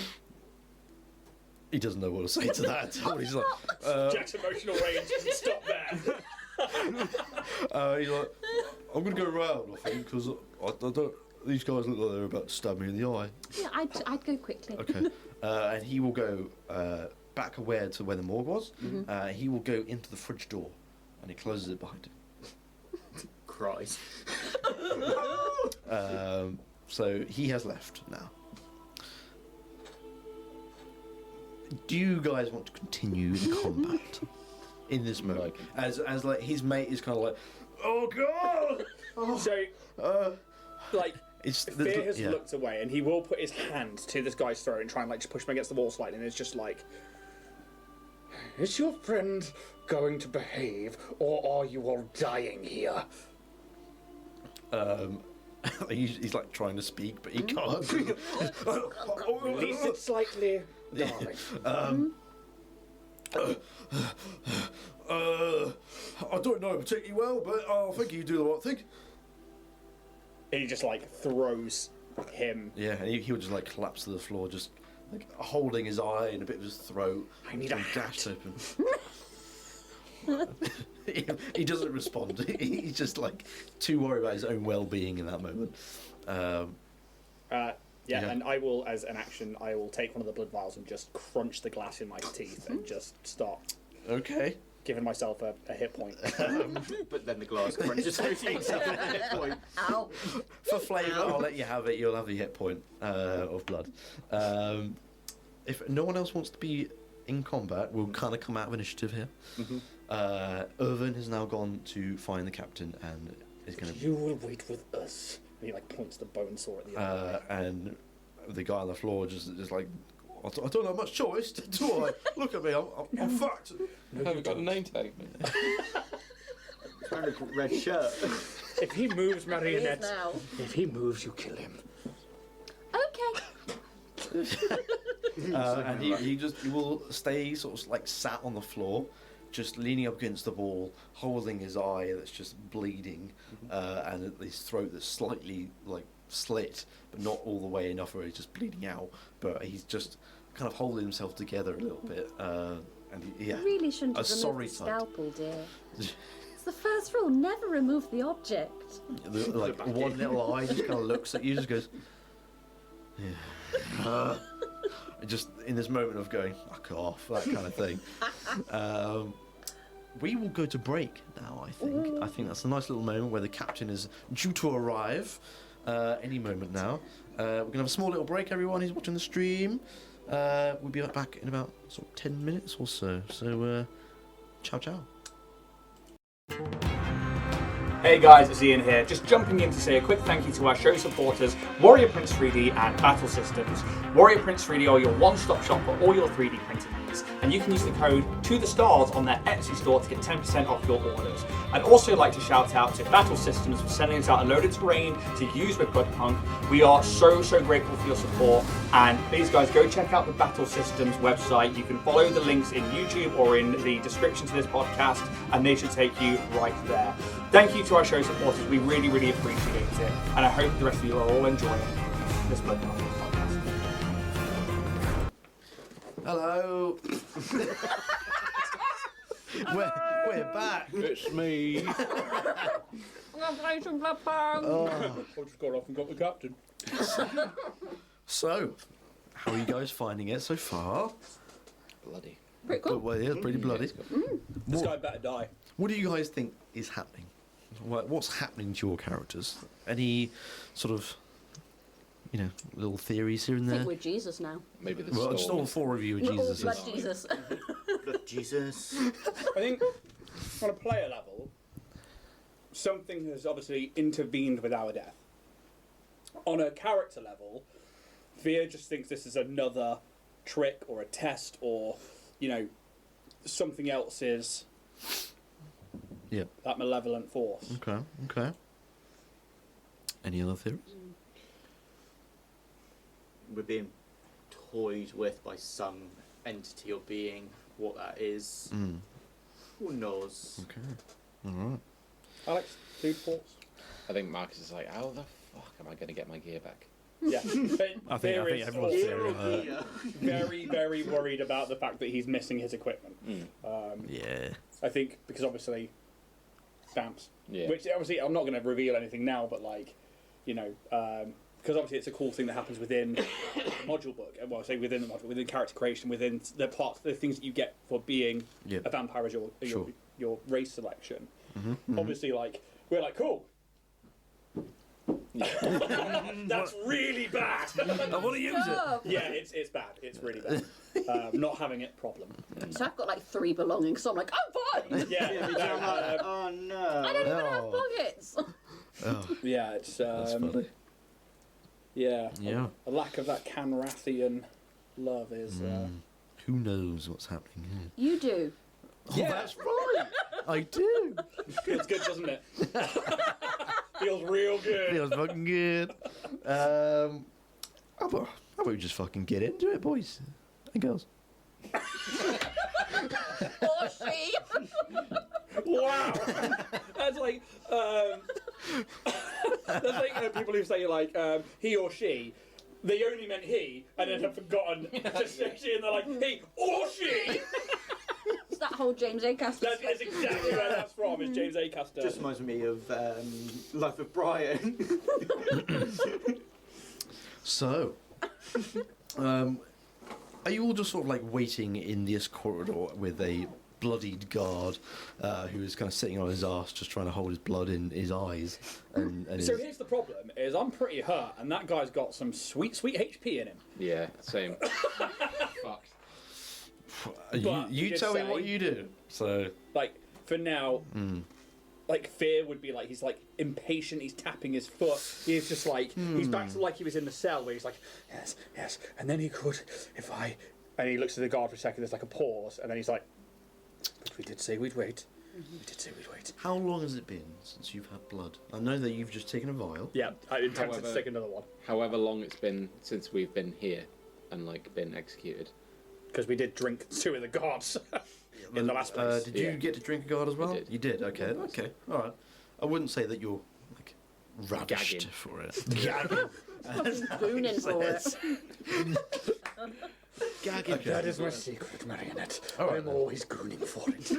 Gooning. Oh shit! Not that word again. I'd say that you guys can probably keep your composure after drinking not too long ago, and yeah, I think you'll probably be fine. You can just about stave off, even seeing all the fresh blood coming out of this dude. I think you're fine. So yeah, I mean, it's after about sort of 5 minutes or so that the reception door opens, and there are 2 other guards that come in. And there is a man and a woman, and they introduce themselves. Oh shit! See? A man and a woman. They actually introduce themselves to you as the lad speaks up. My name's Jonas. I've just been informed by Irvin over here that we're to sort of keep the peace a little bit. Is that correct?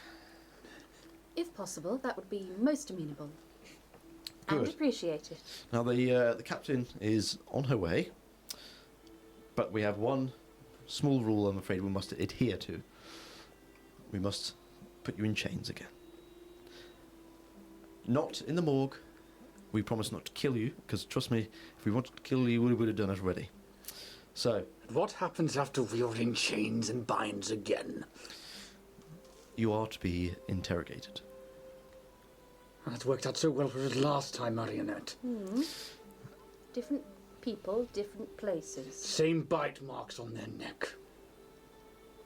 Do they have bite marks on the necks? Roll me a little The perception, other guy a did, perception and check. Fear is just at this point, because Fear noticed it on the guards that took him, he noticed it on the prison cell people, and he noticed it on these. 21. Oh, 21. You have a look at these two guards that come in. You don't see any puncture marks on these guys.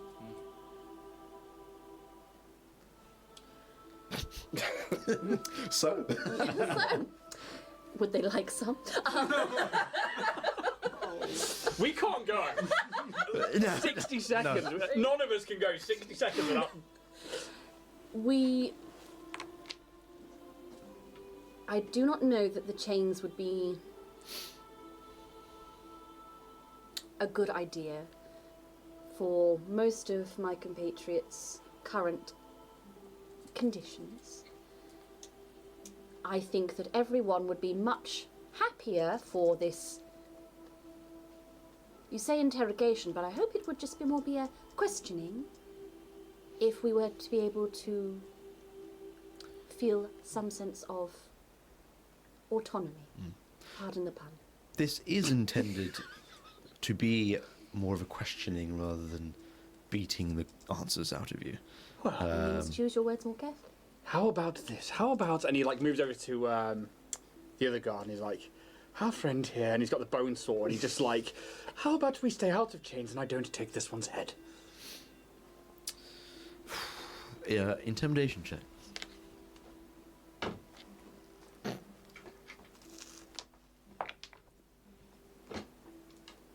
$15.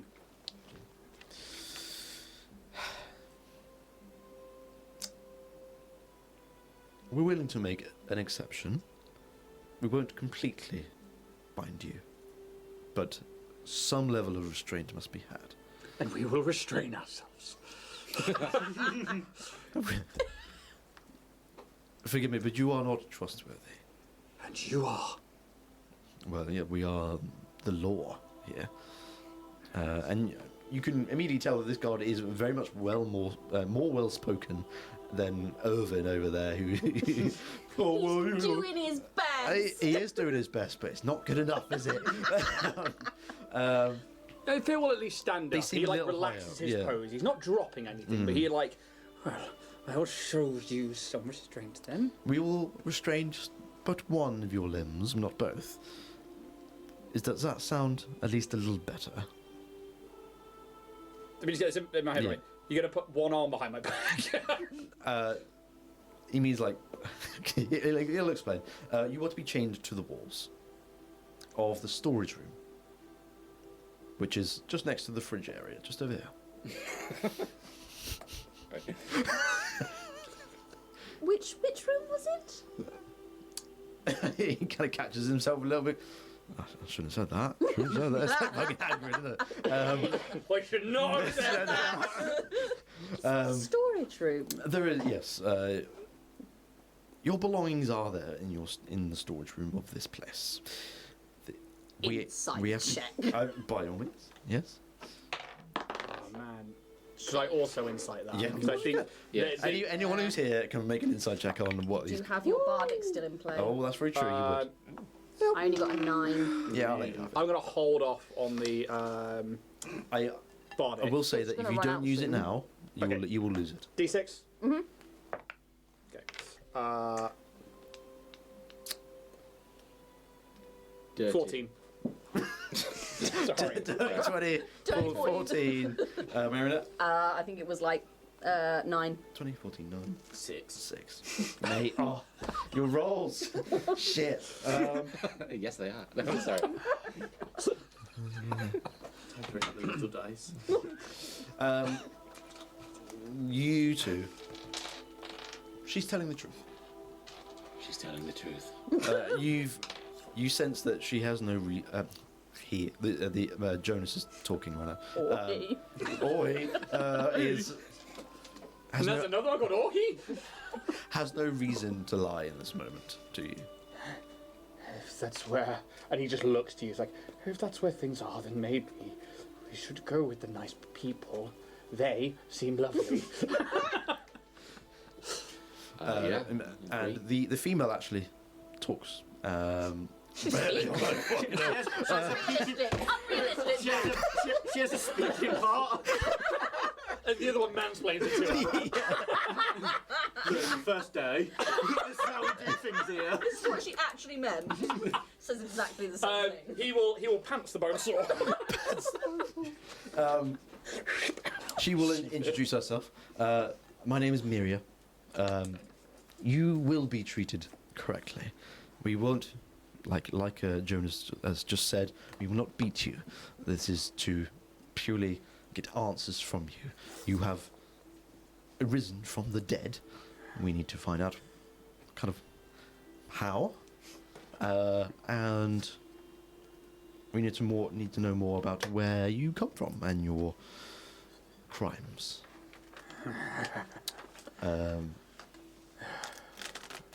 Then why don't we have a conversation then? Where is this storage room? Okay.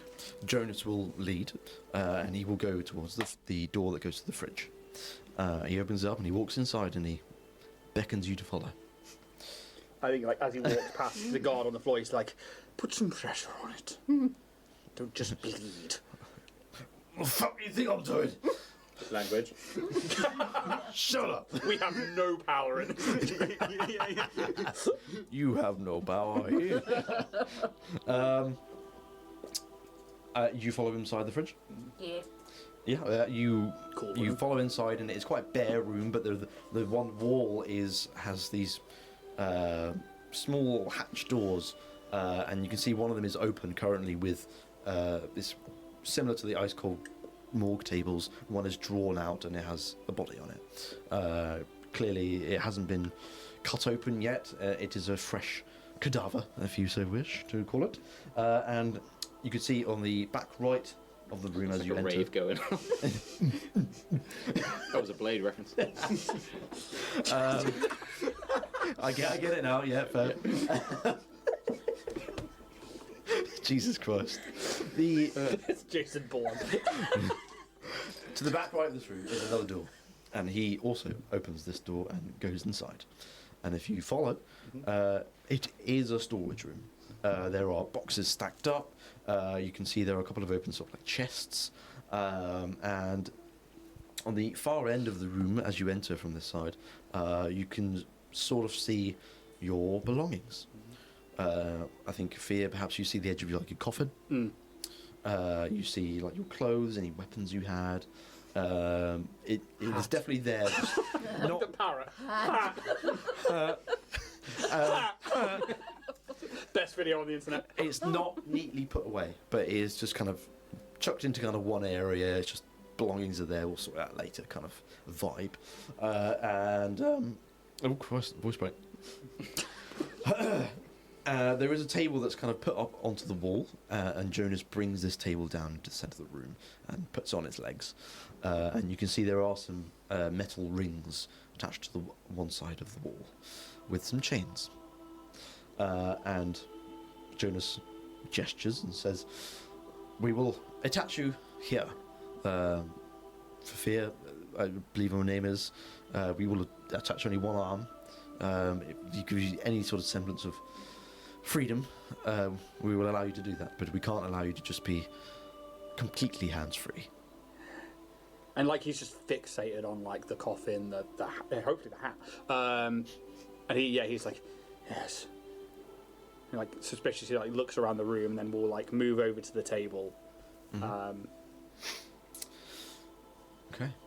Anyone else? How do you react to seeing this room actually being the storage and your belongings actually being here? They are being very truthful. They have not lied to you. Somewhat reassured. Yeah. Yeah. That things seem to be moving at least a little in our side for once. Yeah. Of course. And they will gesture you over to be next to this wall, and Jonas and Miria will both pipe up and say, "We will now attach you to these metal rings on the wall. The captain shall not be long. She will only be a couple of minutes behind us. But we would like to keep up appearances and make sure that she knows that we're doing our job, so please, if we could get this done. Yeah. As long as no one fights back or anything, they will bind you to the walls. And you are sort of behind now this wooden table that's been drawn down. And you sort of sit in, you stand or sit in silence for like a couple of minutes or so, and then you can start hearing the doors being opened again as the footsteps of someone comes through to the storage. And as the door is opened, you can instantly see there clearly is a police officer in the usual sort of uniform, but is slightly grander, perhaps a little bit more filigree on the shoulders.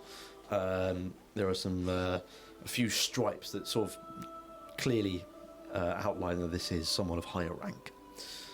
They have black hair, tied up in a really tight sort of bun right at the back, and her eyes are coal black as well. Human. Human. Elf. Elf.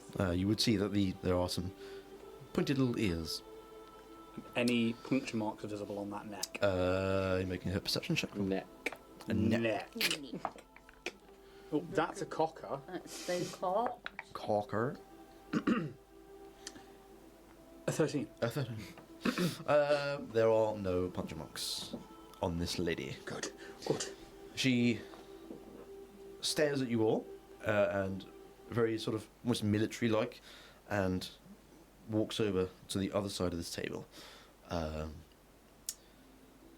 With the arrival of the captain, the storage starts to feel like an interrogation room. She pulls up a chair, she sits behind it, and orders Jonas and Miria to also bring up a chair and ask for you guys to sit on the other side of her. She looks annoyed and uptight. She orders to make sure that Jonas and Miria make sure that you guys are tied up, that things are done properly. She glares at you and she slams her hand on the table. Now I'm going to ask you some questions, rebels, and you will answer them truthfully. Do you understand? Yes. Okay. Good. Do that and we'll get along just fine. Don't force me to hurt you, because trust me, you will not enjoy it. It's like a smoke on Marcus's face. I have a series of questions for you that I hope that you will all answer truthfully, and if you lie to me, I will know. Okay? Are we once again understood? Good. Yes. What do you know about sorcerers? Particularly from the city of Cyherested. Absolutely nothing. Hmm. Not worth my time. You can see that she's expecting an answer from all of you individually. Whether it's a no or a yes, it's up to you how much you put information-wise. A bit of background stuff. Maybe Marcus would know something, but okay, well, not enough I'll tell you what, you can all make, before you answer these, a history check. 11. Oh fuck me. 11. 3. 23. 14. 14. Okay. I think everyone but Marcus in this moment will understand what she's talking about.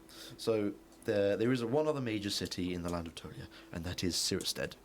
How'd you spell that? It's fucking complicated. It's really annoying. Cyherested.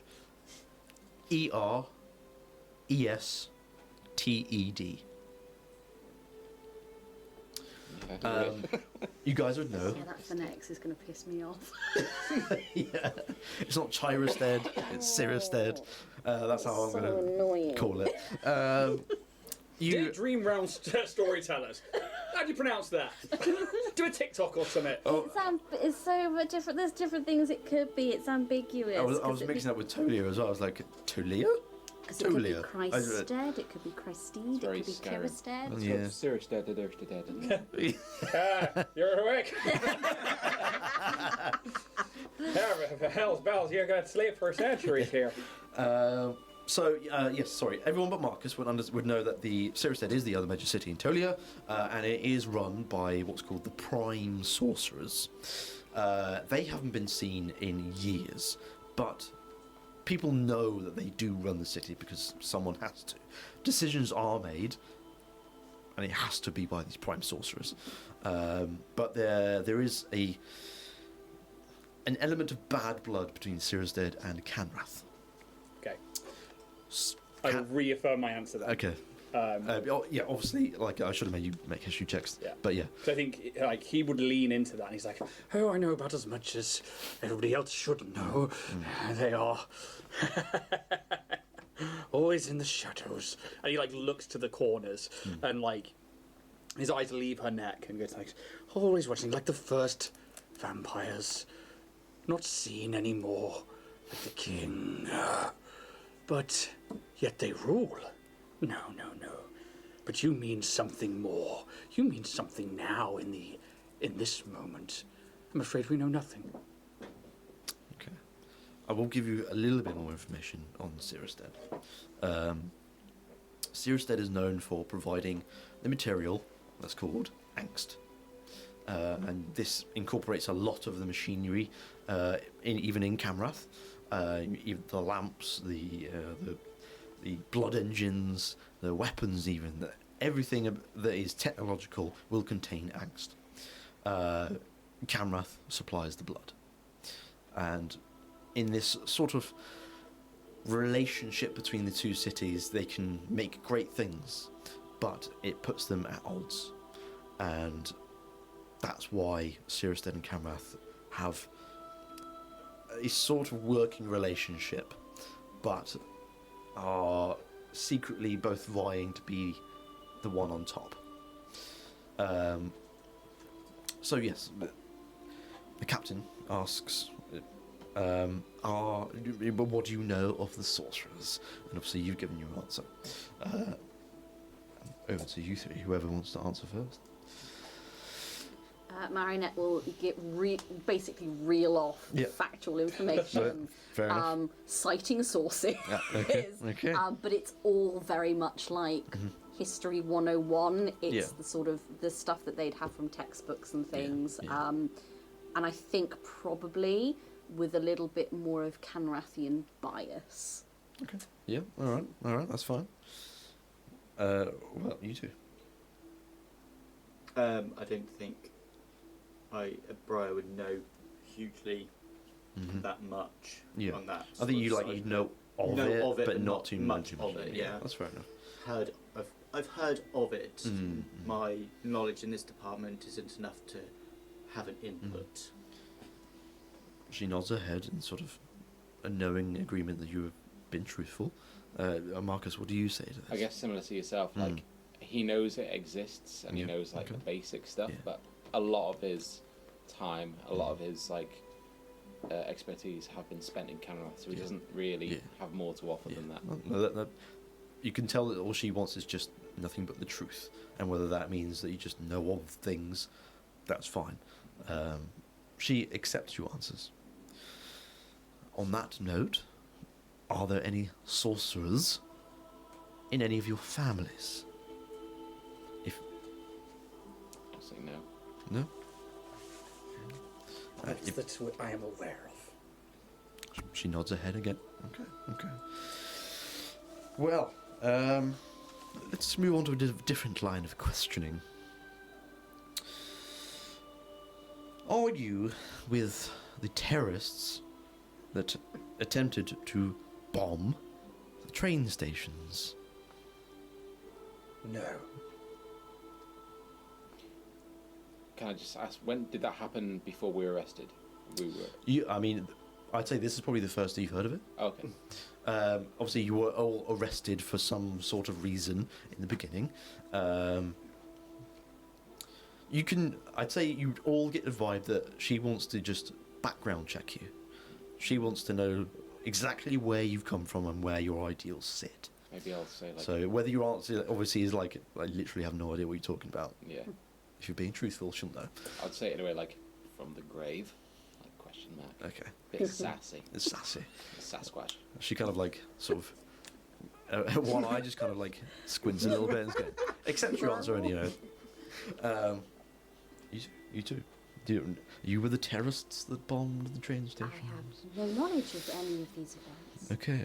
I had no instance about bombings. I hope too many people weren't harmed. Mm-hmm. Suck up. Doctor, mate, what are you going to fucking do about this? Now, children. Okay. Are any of you members of a cult or an organization? And if you are, what cult or organization? Does a vampiric house count? That's up to you, really, to tell or not to tell. No. She nods. I think Marcus would he would expect people to know of it, so he'll just say like, I don't remember what it's called. Oh, what an idiot! I have chosen the path, the Crimson Path. I have heard of this Crimson Path before.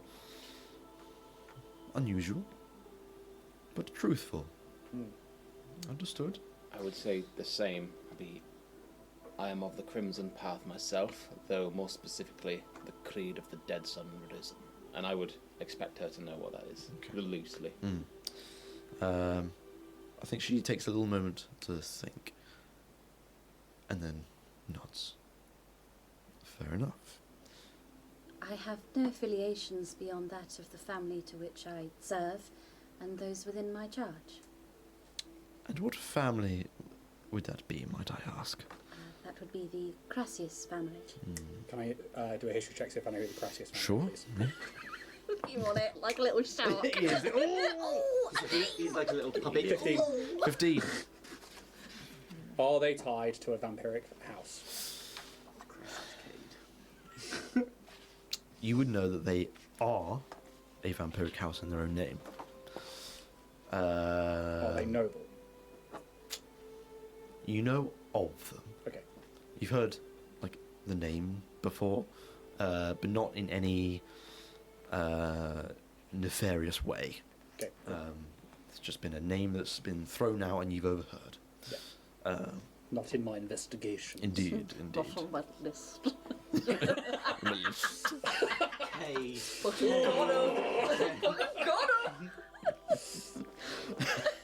No. Shut up! Okay. One last question for you all. Are any of you victims of vampiric abuse? GM to Ian. Yeah. Define vampiric abuse. Is this like an in-world crime, or is this like... 2 fingers in the morning, or... Oh my god. Really? Go on, help yourself. Wow. You okay, Steph? Do we need to talk? Probably. Right. So, roll an insight check on the captain to try and gauge what she is pointing to. 14. Okay. You would get that Kanrath, whilst being as brutal as it is, still likes to keep a modicum of law and peace in some sense of that. However, some vampires take it too far and they overthrow the rules of law and do whatever they like. And you'd also know that there is a specific section of the city where vampires are allowed to be wild and prey upon anyone who ever enters it. Everyone knows of this section of the city. There are things in the city in that part of the city that you can visit, and there are important buildings there. But that section of the city, you run your own risk, and if you are killed there or fed upon, nothing will be done to help you. Absolutely nothing. You went there on your own. You knew the risks, kind of thing. This was done in aid to try and quell the blood hunger of vampires. However, some still hunger for more, and you feel like that she's pointing towards those who've gone too far, and if any of you are victims of that. We are not all victims of vampiric rule. They're just like the Crimson Sorcerers. They hide and feed upon us in the city day by day. Yes, we are all victims of vampiric abuse. All of us victims. And he's getting agitated. Okay. But it doesn't take long for him to bring it back. Yeah. But yeah. There was that dick judge. That's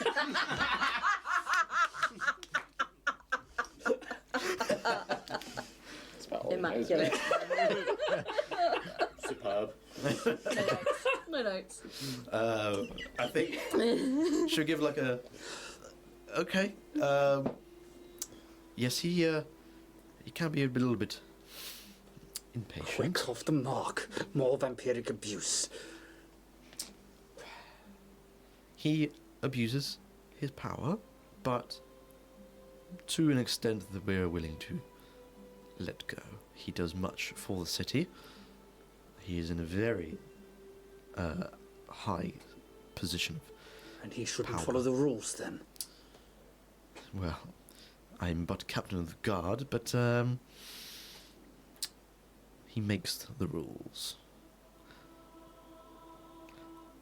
And she will point towards you for your answers on the vampiric abuse. None that I can remember. I remember there being vampires in the initiation of the Crimson Path, the way they experimented on me.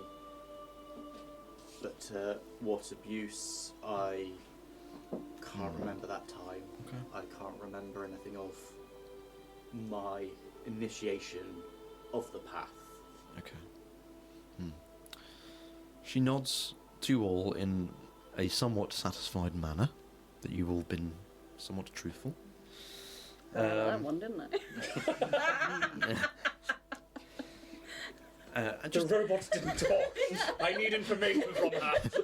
Make her talk more. He doesn't say it. Binary. Who's doing the interrogating here? She will wait for your answer. No, nothing more. Error code 404.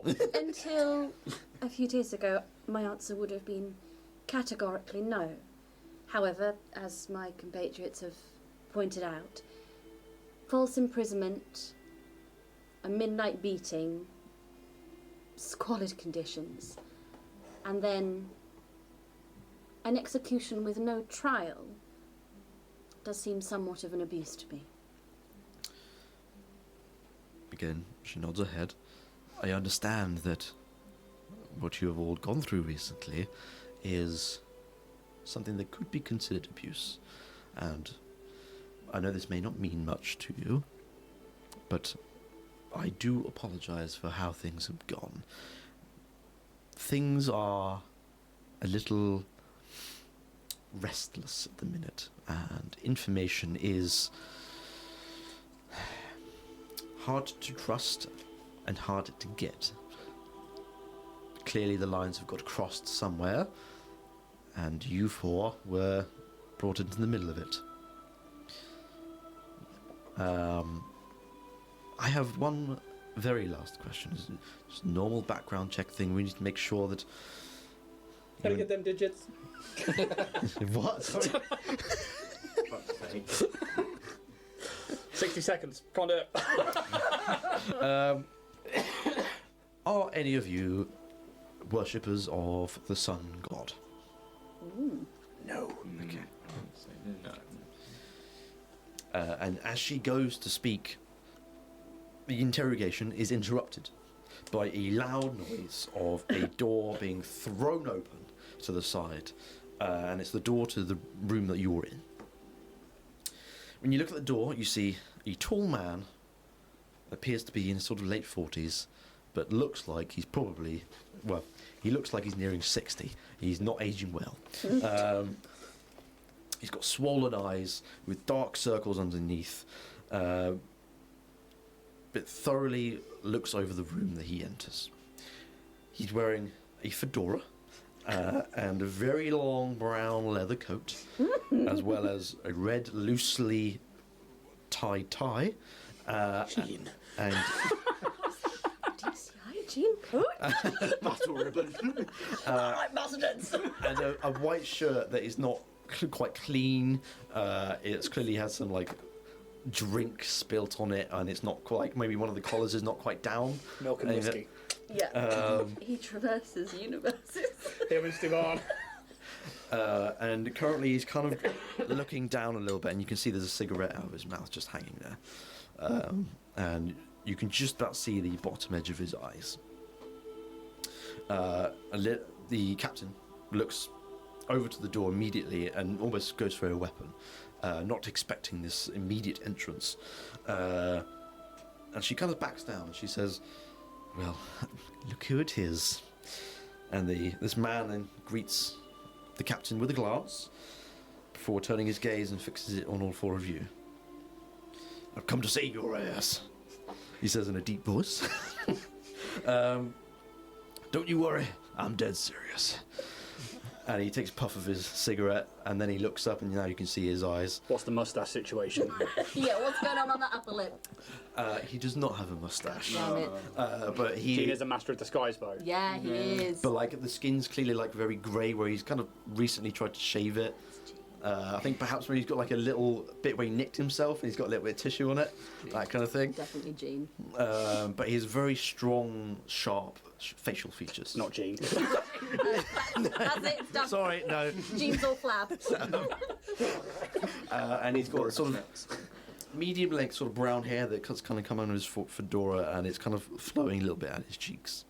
And he's clearly someone of some sort of power, but doesn't take good care of himself whatsoever. And you can smell cigarette smoke, you can smell alcohol on him. And he speaks up again. The Grand Advisor wants to speak with him. Do we know who the Grand Advisor Grand is? Advisor. I think you would all know. I don't think you need to make a check for any of you this. The Grand Advisor is someone who... Grand. they are grand and they advise. Sorted. They reside in the royal castle of Kanrath. They are high up as fuck. As one would put it. Who specifically they are, you wouldn't know, but you know of them for sure. They very much do as their title says. They are advising, and they are grand. they are at the top of the chain. Well, if the lords and ladies of Kanrath would call for us, we should go. The man walks over towards you and passes the table and pulls into his trench coat and he pulls out a letter that has the royal seal on it. You can clearly see the royal seal, and passes it to the captain. And he stands in front of the table looking at you four. I am Detective Ethan Ward. Ethan Ward. Ward. I thought his name was deadly serious. Now, I will be taking you all the way up to the royal castle, where the Grand Advisor would like to talk with you. The specifics of which I cannot tell you, but you will not be harmed. I'm going posh again. I need to not have that. Fuck's sake. Channel Roost. Yes, do it. It's fun. Brave me. Do it. Do it now. Okay. Shit. The captain sort of looks over the detective, and she reads the paper and breaks the seal, and she sort of sighs and goes, "Well, I suppose you're right then, detective. Jonas, Miria, we're off to go. We've got to go. I will leave you four in the hands of the..." Could you? Oh yes, Jonas. And don't forget the cuffs, thank you. And Jonas will come over and uncuff you. The detective will pipe and say, "You are now considered free, but it is highly recommended you come with me." While this conversation, as soon as his hands are free, clothes. Just like his, like if he can turn around and get to his stuff. Yeah, you'd have to walk a little bit over, but no one pays you no mind because No, and eye contact clearly the you whole want your time. belongings. And the detective in pubs, "You can go get your belongings. You are to come with me. If you don't come and see the Grand Advisor, there will be problems. So perhaps maybe just take the invite and go with him. No, we wouldn't miss And trust me, a meeting with the Grand Advisor. not a lot of It people would get be this." poorly. Why am I fucking? Never mind. And he will basically like wait by this open door, and he just lights up another cigarette, and he just sort of waits for you all to get your belongings on. And if you want to say anything now, but he is waiting for you to go. As we get dressed, is there anything on Marcus's person that would tell of a house or of a... You might see like a little medallion or some sort of token. You would see something like that. And would I know that as a house? You would know it as a creed, Okay. I think. Yeah. Sorry, is that all right? No, But no vampiric house. Just, No, no. Okay, cool. Yes, indeed. You. Hello. Do any of your belongings... do you have any belongings? I do have a few belongings. And is there anything that would give a sigil or anything of a vampiric house? I don't think so, no. Okay. And I assume not for yourself. Cool. Sweet. Put your hat on. Yeah, basically, as he puts the hat's the last thing on because it's like this cool little thing. At the end, he's like ready, and the glass is shing with like orange lit fire. As he picks up this small coffin, you can see like dirt falls from the boards and stuff. Sweet child, and puts it on his back. Sheaths his rapier. Cool. All right. I'll just say quickly, just for you guys, the medallion, the symbol that Marcus would be wearing would be like a raven's skull, but with it's almost like wings, but like a crimson moon, like coming from underneath. Nice. Just for podcast listeners. Podcast. Very, very good. We need to do that more often. The leather straps are going back on, the big red wine cloak, the hat, everything. Amazing. Well, if we're doing flivers, Marinette carries, there's like a violin case that she straps to her back with like a small leather satchel. She takes like a simple but fine rapier, which she slides into her hip, and you can see it clicks into place and becomes part of her frame. And she does the same with a dagger that's kind of slots into her forearm, and it all sort of blends in with her. You can see now there's actually been pieces of her missing from this weaponry. And he doesn't say anything in this moment, but he smiles towards you. What was the name of your house again that you were connected to earlier? Just so I can write that down, please. It's the Crassius, US or AS? US. Cool, thank you. But he will absolutely take in that you are putting things away. Yeah. And he makes a mental note that will come up later. I kind of look through my clothes, busy trying to find them, and even though he works with the medicine and things like that and is known of status, his clothes all seem almost like tattered, well worn, not clothes for status, but sort of more for purpose. But as he's busy putting on these ripped trousers and the belt and the sort of top, he pulls out what's essentially sort of like almost like a fine fur sort of cape, kind of clicks into place. It kind of stands out compared to the rest of it, which is kind of murky and all the colours have gone, whereas this cape, sort of this light blue, almost like cobalty colour that just always stands out against what he's wearing. Nice. Very, very cool. So it takes about sort of maybe 5 to 10 minutes of you sort of gearing up, getting all your stuff back together, and you, in this moment, I think, feel free for once. You're not cuffed. You have your stuff, and there is someone waiting to escort you to somewhere that you probably would never think you would ever be, ever in your life. I mean, very few people would ever get this opportunity to even approach the royal castle, let alone be invited inside. And that's exactly what this detective is telling you. And if you follow the detective, you will be taken out back through the fridge, down the corridor, and back through the reception room. And in the reception room is the front door to the morgue. And you walk outside. It is cloudy now, so there's no sunlight coming through. Of what little sunlight there is in Kanrath. And there are carriages waiting for you. And these are not like the cages that you've been on, handcuffed. These are royal carriages. They are comfortable, quite lavish, and you are gestured by the detective as he's smoking. This one over here. And he points toward the middle one. And you would imagine that the front and back carriage are purely there as bodyguards. And if you get on the carriage, there's enough room for all 5 of you because the detective will join you. And you can see it's like a very plush purple velvet on the seats. And as you sit your bums on this, it's just almost like heaven, because you've been arrested, taken to prison, and then taken to court, not had a trial, executed, and then woken up on a morgue table. Anything's comfortable at this point.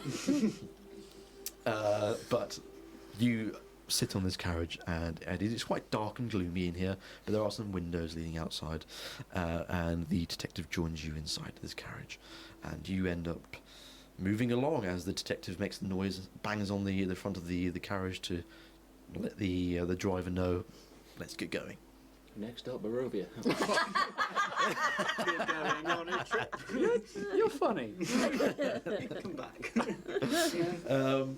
As the carriage moves through the cobblestone roads of Kanrath, you immediately see crimson puddles on the road. And you would think immediately this is from last night's blood rain that happened just as you were being executed. You can smell the iron in the air, but it suits Kanrath. There's always been a little tinge of iron in the air in Kanrath anyway, but it is particularly strong now due to the weather. The detective stays silent throughout your trip. He's chain smoking the shit out of the whatever cigarettes he's got. You don't smoke, do you, Jack? No, I do not. Pulls that little voice thing. And he's pulled down one of the windows just to let the cigarette smoke out a little bit, but he is just kind of arm on the edge, just looking outside. You kind of look at his eyes, and it's kind of like he looks a bit dead inside, but also not at the same time. You kind of sense there's a lot going on in that head, and he's working a lot of things out. But from the outside perspective, it's quite easy to look at him and go, "There's nothing going on in there." Anyone home? You know? It might be Jean. You make your way through the streets, and you pass a lot of tall sort of lodgings, and there are a lot of people staring because you're in a royal carriage going through the streets, this doesn't happen often either, but they can't see you from the outside. They're just sort of gazing upon you, and they're sort of chatting to each other. What the fuck is what's going on over there? The royal people here. I don't know. And just people are just asking questions and really not sure what's happening, as it's just parked up outside a morgue and picked some people up.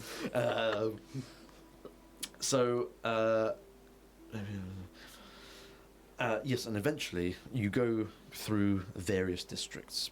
You're quite a way away from the royal castle. The first district that you move through is called Lurtes Park. It's spelled Lertes. It could be called Lurtes, whatever you like to call it. Kevin. Same name, isn't it?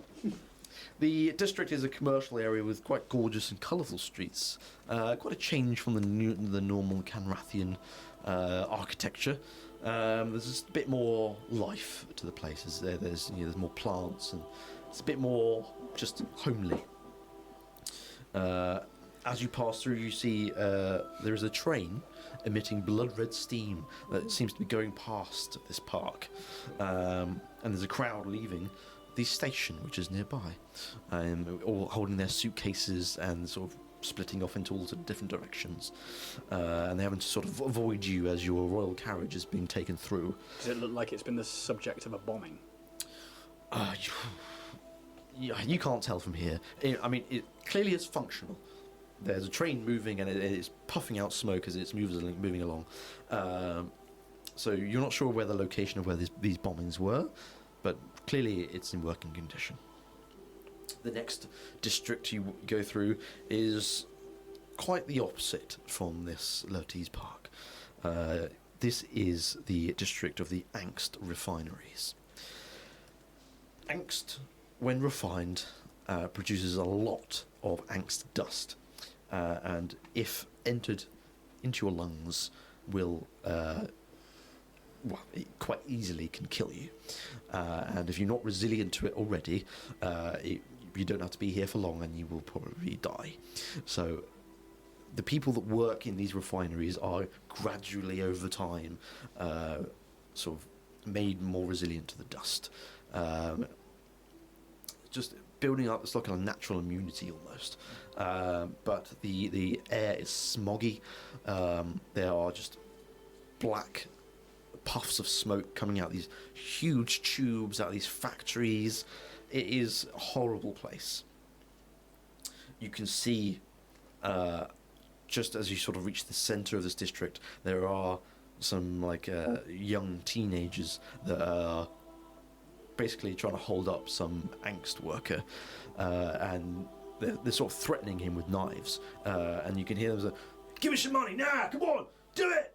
And the man's just trying to find anything he's got upon him to try and give it to them, and the teenagers end up just stabbing this guy. And in fucking London.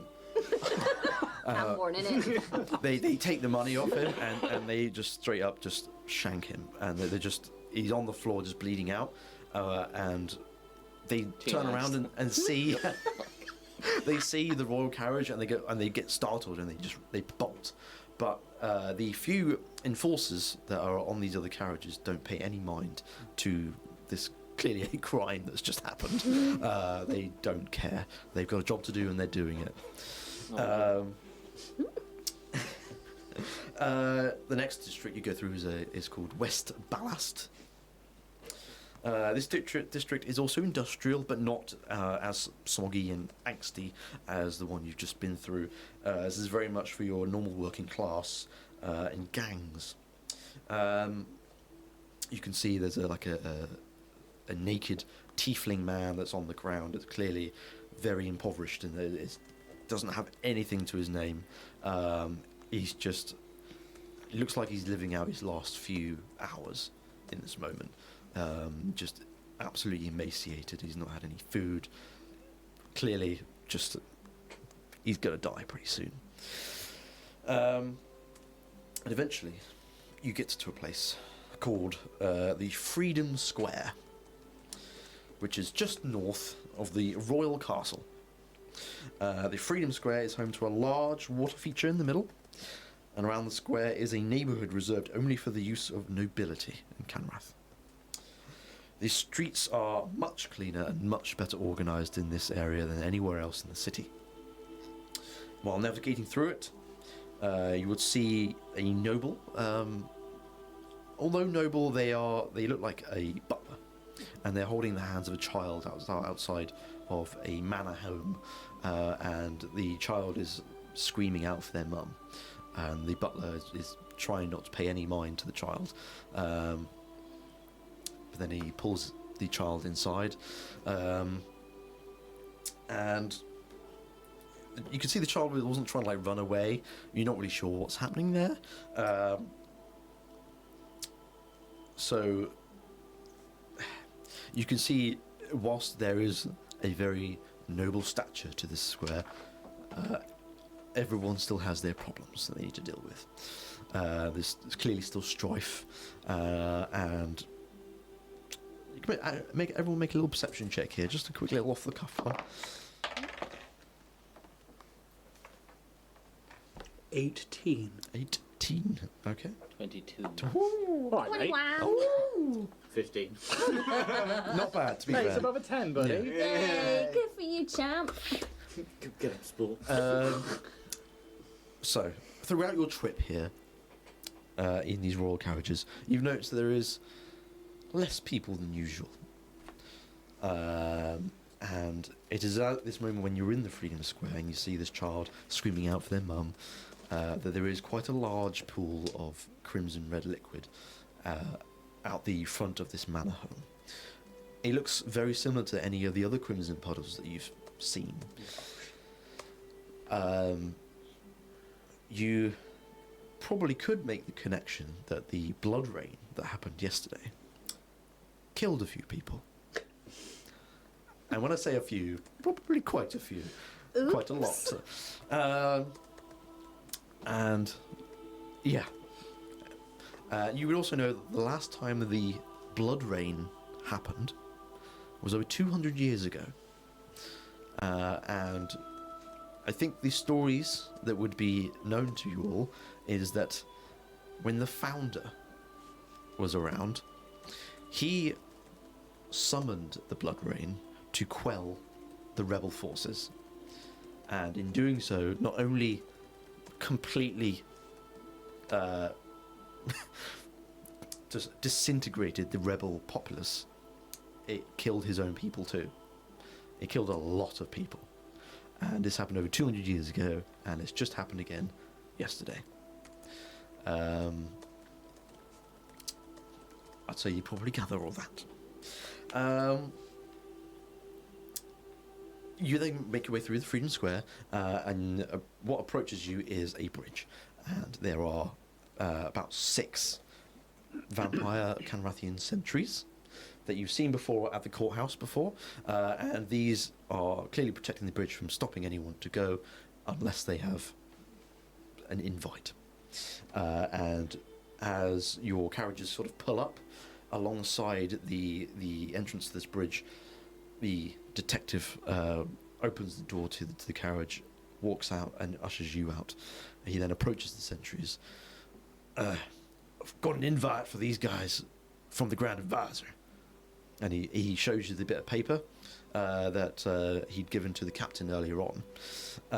And they read it, and you can see they just kind of nod, and they sort of part ways. You are then led by the detective over this bridge, and over at the end of this bridge is the royal castle itself. The royal castle is very tall. It is made of big black stone, beautifully carved, and you can see there's almost like veins of silver, but you would know that silver would harm vampires, so you would imagine probably Kanrathian silver, and it's been woven into the very architecture of this castle. This castle has multiple towers coming from it, and the roofs themselves are just really steep, coming to these really pointed peaks at the top. It is truly a sight to behold from the position you're at the very foot of this castle. And you are now approaching the huge door, just over the top huge door that is reinforced to fuck. It is. We're talking 50. It is like 50! 50 C's. like 5 Per C's door. thick, I'd say. And there are these like big, like round metal rings. How many G's is that? Three G's. Big, big round metal rings that are on this door that would be to open the doors. And the detective knocks on the door, and he has to really put his effort into it to try and get any noise to come out. And it takes but 2 seconds for the door to be opened, and you're greeted by the royal butler, who sort of eyes you up and down and notices the detective. Yes, we've been waiting for you. Please come in. And you'll sort of edge away a little bit, and you walk a little slowly, just not anywhere fast, but waiting for you to just walk on through and follow him. Do you do so? Fear will be the last person to enter. Sure. He has waited for this moment for as long as he's been awake. And for it to he's worked so hard to try and get any semblance of in of any house, any family to try and get in here, and he is being led through via invitation. Yep. So he is silent. Okay. All right. Well, the rest of you, how do you react in this moment as you're being led through by invitation to the royal castle in Kanrath? I think like it kind of being part of like a creed, I would be used to sort of high honours or being around high honours. Mm-hmm. So I'd very kind of respectfully, kind of curiously just walk in, like Mm-hmm. take my surroundings. Yeah. Okay. I think Marinette has gone into servitude mode. Okay. And respecting that Fear will go at the back, I think she still hangs, Yeah. letting everyone else go first, kind of keeping hands clasped, keeping herself as small as she can. Yeah. Maybe it's that like last moment where like you're waiting but I'm waiting, and it's like that like Yeah. you've never seen Fear just like And- trying to blend in. And I think it's recognising that silence that makes Marinette go just ahead. And yourself? I'd kind of like dust myself down and essentially like a kid probably at Disneyland, like coming through the doors, be like trying to like take everything in all at once, kind of like twitch movements. Like Disney adulting it. that's why I said a kid at Disneyland. I don't- Same thing, innit? No, look cool. I'm coming for you, Disney adults. Okay, so you enter the entrance room, I suppose you could call it, to this royal castle, and the door closes behind you, and you are immediately presented with utter royalty in all of its aspects. Really turning a phrase tonight, ain't you? It is what it is. royalty. I'm just shit up with words. I don't know what you can say. I'm fucking awful. No, it's good. It's good. Utter royalty.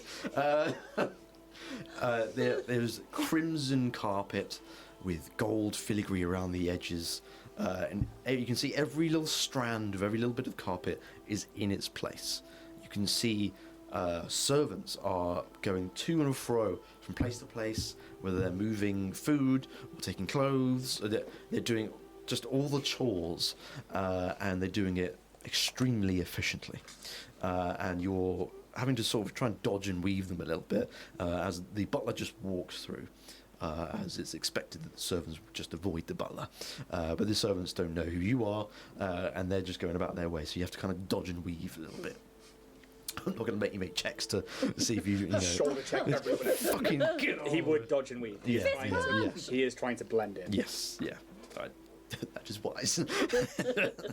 Okay, and you were brought through just following the butler, who hasn't revealed his name yet or anything, but eventually you're... I'm not asking him. Well, he won't say that. And then you come to a very large room where there's a huge wooden table, circular in nature, and these chairs that have these red plump cushions. What? 60 seconds. He's laughing at circular in nature. Like a table. What's the nature circular? Very large things. I don't know why the photo's funny. God damn it, God damn it. I heard his smile before I'm talking anyway. I even need to look. You would gather that this is probably the royal dining room, and there is currently food being laid out sort of periodically, but there's no one sitting at the table that is circular in nature in this room. You can see there are paintings all over the walls. There is what seems to be paintings of stained glass windows, but they're not windows, but they are clearly depicting the royal family. And the largest of which is a depiction of the founder himself from when he was alive. But it's in its like stained glass sort of nature, so it looks a bit. Fuck off! Get fucked! I can only apologise for him. No, you're good, mate. You're good. Eyes are stinging. Mine are as well. Fear, really takes that in. Like, I think because it's so overbearing that I imagine it's such a vampiric Oh yeah, it's that narcissistic vampiric painting that he's just like. That's the fountain. Definitely. You're led past this dining room. You have to walk through a little bit, but you end up going through to another corridor, and you end up going some stairs. And there again, this crimson carpet is like all the way through this place, and you make your way up these stairs. And it's a good few minutes you're going up these stairs. It's quite a way, and then until eventually you're led to this long sort of almost like a hotel corridor, but there's lots of doors just left and right, left and right, left and right. And the butler turns around and stops you in your tracks, and he says, 5 of these rooms are reserved for you, our honoured guests. Feel free to bathe and freshen up. I would recommend you do so if you want to meet the Grand Advisor. Forgive my candour, but I really do advise that you do. You can wear the clothes in the dresses that are provided. Again, I would also provide that you do. I've got to keep up an appearance after all. Then we can meet out here in the corridor again, and I will show you the way back down to the dining hall that you just saw. Any questions? Does these rooms contain some sort of minibar? And he wants blood. He wants to feed. I think he would definitely get. I understand where you're coming from. Yeah. There is. He's probably looking a bit gaunt by this point. Yeah. You were swinging. Yeah. Man. I need your negative. You would imagine that the royal family are very well informed about everything about you. There will be refreshments in the rooms. That's what I should have used for refreshments. You need not worry about the lack of blood. Anything else before I leave you to freshen up and get dressed? What's your name? The name's Broic. Broic. Broic.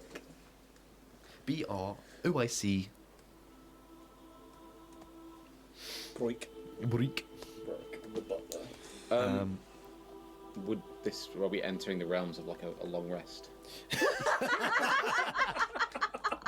Genuine question.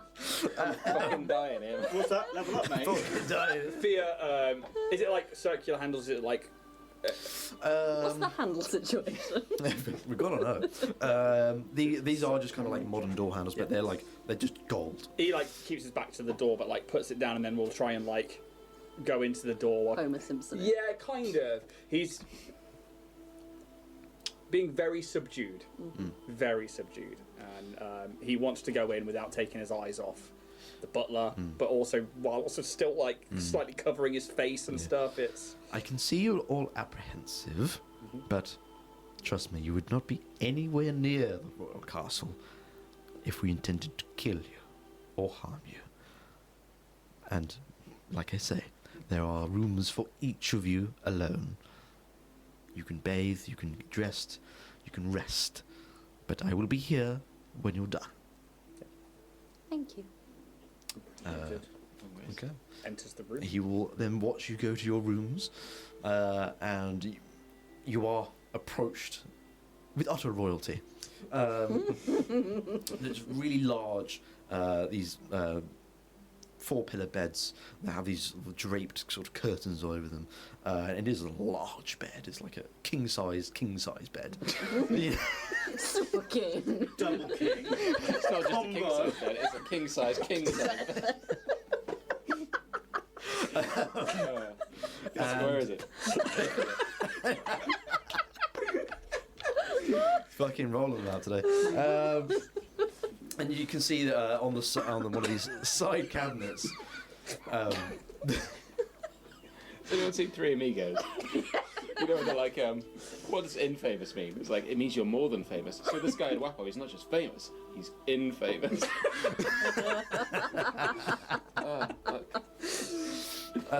So yes, on the side cabinets, there's quite a large mirror, but you can see there is a beautiful crystal glass container of red liquid. You would imagine it probably is blood, and anyone who would wish to share in the blood, there are some of these crystal glass tumblers that are right next to it. You pour some out in. If you try some, it is the finest blood you have ever tasted. Even that from vampiric nature, if you're feeding off fresh blood from a human or whatever, that is a great taste in its own, but this is something truly different. And you go for a sip, and it's like you're blown away, and you go for more, and you have a bit more. And it is just it drains the addictive how good it is. It just drains the decanter. Yeah. Do we follow the same 5e rules that vampires don't have reflections? I'm thinking that I'm going to give the vampires a little bit of a break on that one. Right, You can see. This is the most redundant thing in any. The pure arrogance of them. This is for the normies. It's just grass upon grass. It's not even needed. It's just there. I will say the vampires can see themselves in mirrors in this world. Magic.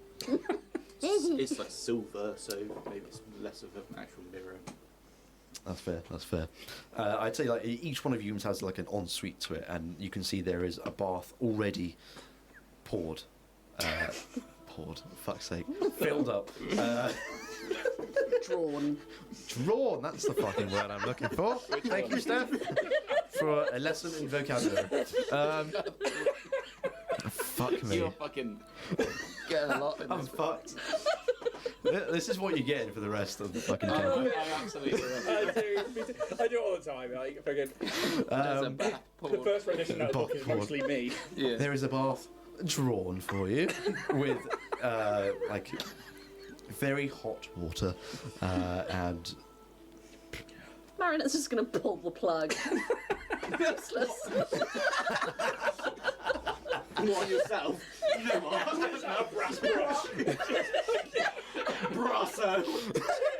I need for furniture polish. I would say there's something like that in there. They're like, oh, we have an automaton coming, we probably should. But like Fear really does embellish this lifestyle. Like where he lives is not that thing. And so like the first thing that happens is he will absolutely without giving me my hit points back, by the way. I'd say over the process of enjoying your stay here in these rooms, you will allow to have a long rest. Yeah, I just mean because obviously like drinking blood for us is like instant. Yeah, like, no, of course. Yeah. But he would like the decanter is like the first one is just like necked. Yeah, yeah. And then like eventually he goes to his drawn bath and he will disrobe. He will like take straps off and stuff like that, and eventually just gets into it. And like his like long hair now is out, and he like submerges himself in. And obviously like vampires not needing breath, he stays in there for a good while, and then will eventually like come back up. And then if there's more blood or anything, that he will have like a goblet of blood in the bath. Yeah, absolutely. There's plenty of everything you could ever want in these rooms. So yeah, you all take a long rest. You enjoy yourselves however you enjoy yourselves. You rest however you rest. Drink as much blood as you like, and clean yourself as much as you like. If you don't, Marionette rubbing one out. fucking hell. Do you need some WD-40 in there, Marionette? Like with the Better on metal. I require frictionless lube. It's like the thought I had. It was like with the bathroom and the toilet, and it's just like, what does a vampire shit? It's just a black pudding. Isn't it weird Wow. that the one with the most normal functionality is the fucking rabbit? He was like, oh, there's a bath. Great, there's blood. Just, Can I just get some crisps? yeah, just want a fucking carrot.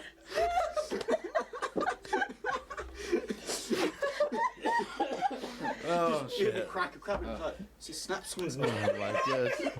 Yeah, that's all, folks. Oh my god. Wrong. Campaign. I think we'll probably end it there. I think this is a good spot. I think we're too far fucking gone. I could do this all night. The maid is set in. You have one of the best rests that you've had in a long, long time. And you just... The noise is coming out of him. No, that's Marionette. We've done nothing but laugh over Jack all fucking night. I'm so sorry. I'm hanging on your every word. Oh, Oh, Christ. We have a great sleep, Jack. Yeah, you have a fucking great sleep. You wake up feeling refreshed. Great. Ready? I'm gonna be sick. Breathe. So, I think we will call it there. You are now in the royal castle with an invite to see the Grand Advisor. You don't know what exactly about, but you would gather it was probably to do with your somewhat resurrection that you've just experienced. And someone has questions, quite clearly. So, yeah, that's it. Thank you for everyone who's watching. That was episode 2. We'll be back in a couple of weeks. Don't know what the day is, so you'll just have to fucking work out. It'll be the 12th of December. It'll be the 12th of December, as James has just informed me. So, Maybe I shouldn't work out, mate. Pencil in yourself, mate. I'm not your boss. once again, thank you very much to our sponsors, Warrior Prince 3D, and also Battle Systems. Just thank you so much for the support, and anyone who has subscribed to Twitch, thank you also very much as well. And this will all be up on YouTube for anyone who did not get to watch it all. So I think that's goodbye from me. And it's goodbye from it. And goodbye from me. And see you later. Bye. Bye.